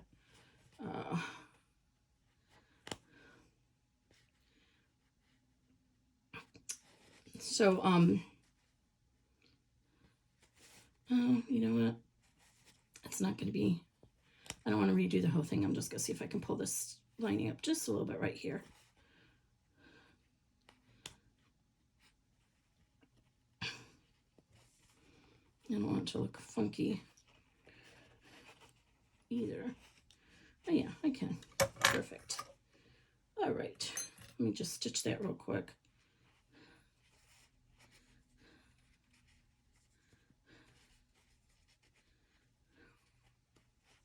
Yeah, I am going to have to go into my curve. My beautiful curve. So I'm just pulling this out. That's why I'm off screen. Sorry about that. Like I said, my old eyes. You guys don't need to see how to pull out stitches. I'm sure you know how to do that. This has turned into a longer video than I expected it to be honest, and I'm sorry about that. I'll put markers at the bottom so you can, well, you've already figured that out, I'm sure by now. If you want to skip ahead, just sections that you want. Okay, there we go. Much better. Okay. Sometimes it happens. All right, let's see if I can come back around here. Nice and smooth again.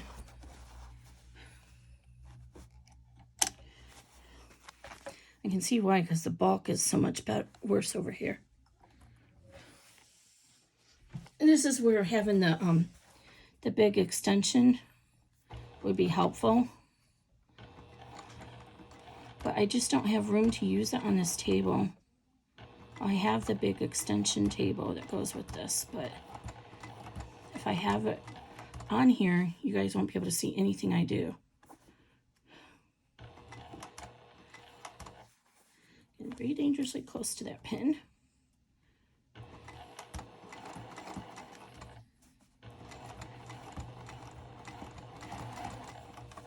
I did it. Actually, as long as I'm here, this part's kind of big too. Might as well do it all. This came a little bit short too.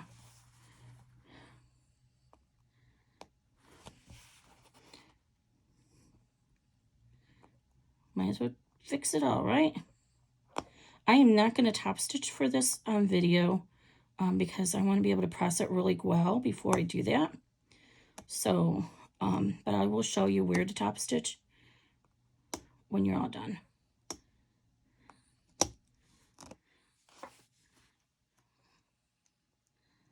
Kimberly, why are you making your life hard? But this is what happens. You have to be careful because the bulk of it pulls all this stuff in. It's much easier to pull the stitches out when you aren't on this machine bed. There we go. Okay.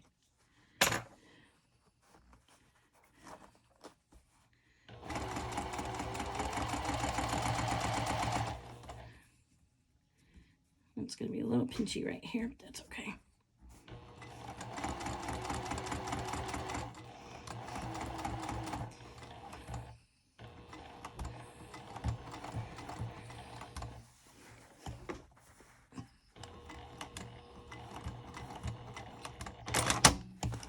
All right, that's better.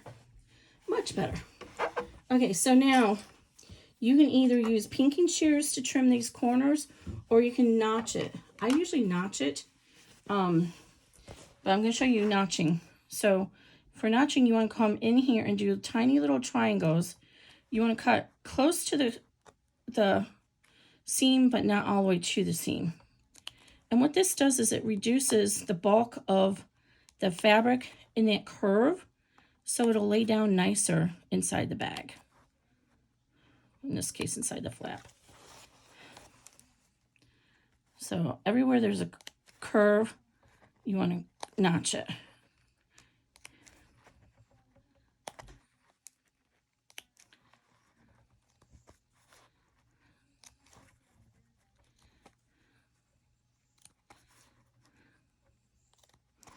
Okay. That's good. Now we're ready to turn it right side out the last time. So reach inside your lining here, and then you're going to go ahead and the flap is going to come first because that's where it's at. But gingerly do all of this because you don't want to tear anything. So just move your flap through and then work this corner here. See, it wants to come. This corner wants to come. Oh, and you can go ahead and reach inside there and remove those pins as well.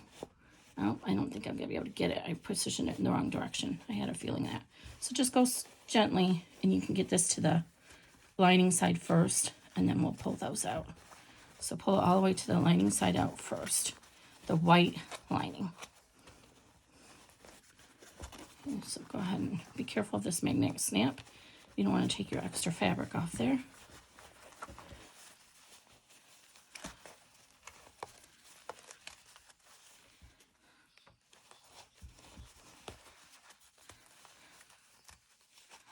All right, almost there.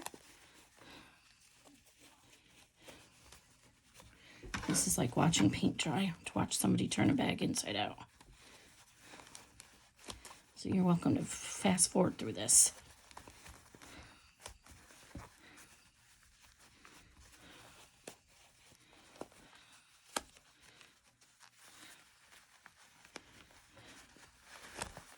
All right.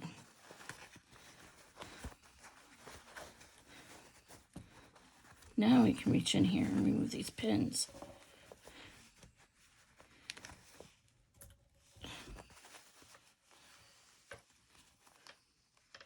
Before I close it, I like to go ahead and turn it all the way out first. And you'll see, because we have this lining attached to the corners of the bag, it's going to be a little bit harder to close it because you have to pull the bag all the way out to do that. You have to turn it all the way right side out. You can't just pull the lining out. But before we do that, I want to turn it all the way right side out and make sure everything looks good before I close it.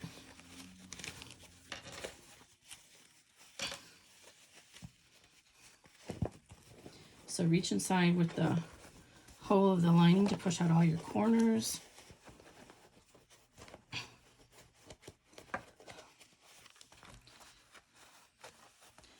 This is when having the bamboo stick is really helpful. Do I have them over here? I actually really like using the, oh, there goes the light. Sorry.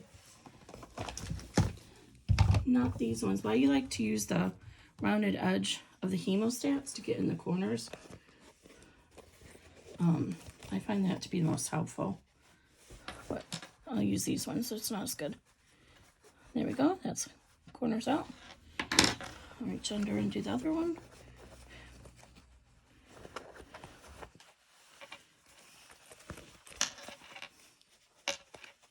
And you see how it's all attached together. That's the magic of this bag. I did not come up with this idea. I've seen a couple of Asian sewists come up, do similar bags, but with zippers on the top. But I didn't want to do a zipper because it looked very complicated. So I thought, well, let me see if I can just do it at all. And then I'm like, well, I might as well add a flap to it. Because my first one I didn't have a flap. I just had 2 open pockets. That was my little trial. All right, and there we go. So then reach through and curve out your flap all the way. And you should be able to do that pretty well with your fingers. But again, use your pointing device because we trimmed the, we notched the corners. It should come undone really well. And then you can roll it between your fingers as well to kind of get it out if you need to.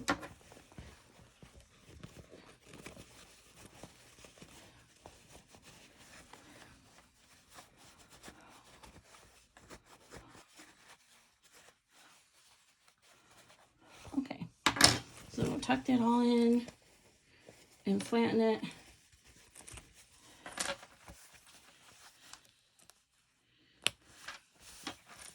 All right, and there's a little bit of room here, so you have room for it to work, and it looks good to me. So I'm going to go ahead and pull it out just to the lining side and close the lining. And I just had that corner puckered out, and now I messed it up. How did I do that? I don't know. All right, so now just flip it out to the lining side. Just enough so that you can close the lining.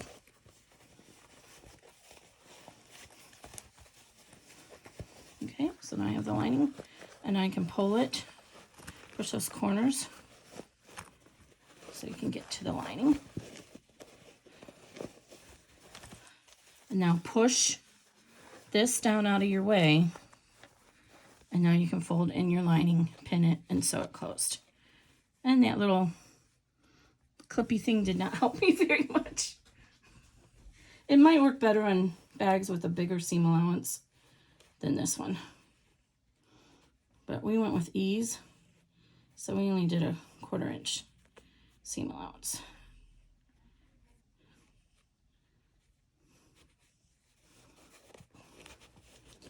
Push this down out of the way. There we go.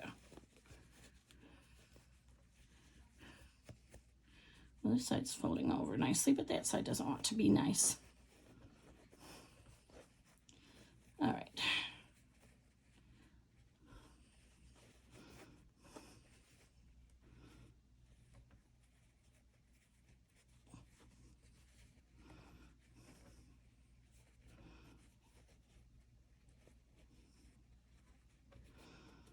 Again, it's a little bit harder to do because you have the corners are tucked in and seamed into the seam.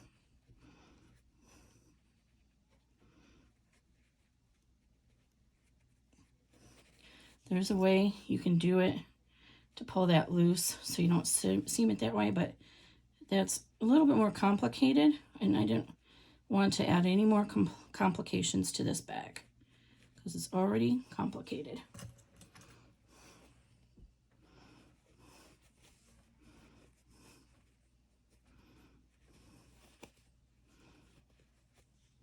All right, there we go. I hope I've been in view this whole time. It's hard to see. One of these days I'll get a better camera set up. All right, there we go. So now let's go ahead and stitch this. Remember, 2.5 millimeter stitch length, and try and get it as close to the edge as you can possibly get it. If you choose to do so, I'm not going to tell you not to. You can actually just hand stitch this closed.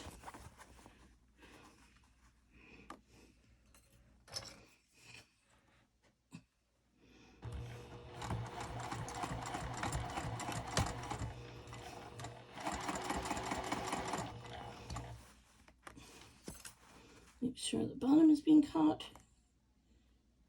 And it is.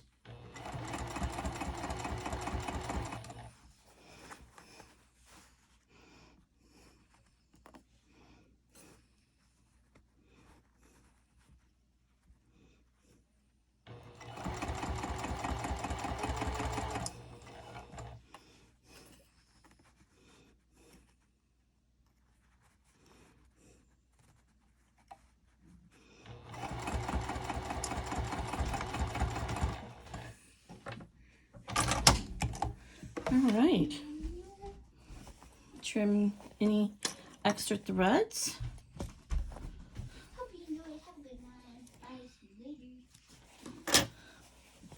There we go. Now turn it back right side out. Re-push all the corners if you need to. I wasn't done. And then you want to take this to your favorite pressing system and press it really well. It's got a little wrinkly. So I did this on purpose to show you the difference between the two products. Both of them have been turned the same exact amount and it's the same exact fabric. So you can see the difference between the two products. Okay. So then we're going to go ahead and top stitch all the way around here. So you want to top stitch from this side. So you want to start right here and end right there. But I'm not going to do that because I want to iron it really well first and make sure I get these little corners rolled out with my fingers. And then, so here's your pocket on the back. You see it's a nice pocket or change or whatever, your key fob or what have you. And now here's the magic. This is where you can put your cards. So your cards will go right here. And then here's your front pocket, your back pocket. You got plenty of room for your phone, for makeup, whatever. There's your little cards in there, out of the way. Here's your snap and your wristlet. and you are ready to go. Keep this on your hand, and it's got everything you need in here. You could probably even fit your a couple of extra masks in here. Make, you know, the front pocket be your clean mask, the back pocket be your dirty or whatever. And I have this ready to go. Put your vaccination card in here, whatever. So I hope you guys have liked this tutorial. Today is the 30th. Tomorrow's New Year's Eve. Wow. So this will probably be released on Saturday the 1st because I need to go through and do all the bookmarks on the video, and that takes a lot of time. And I want to make sure it's done well. So look for this on my Etsy shop, Starfish Embroidery. Again, my primary gig is embroidery, but I'm do a few sewing patterns. I've done a few sewing patterns. You know, the sewing pattern field is pretty saturated, but I come up with some ideas that maybe I haven't seen, or I just want to do just my own take on it. And so I've done a couple that are out there. And actually what I've started to do is all my in the hoop bags, I've had quite a few requests for different in the hoop bags to be sewing patterns. So I'm actually working on that as well, converting a lot of my in the hoop patterns to sewing patterns. So here we go, guys. Thank you. Have a good night.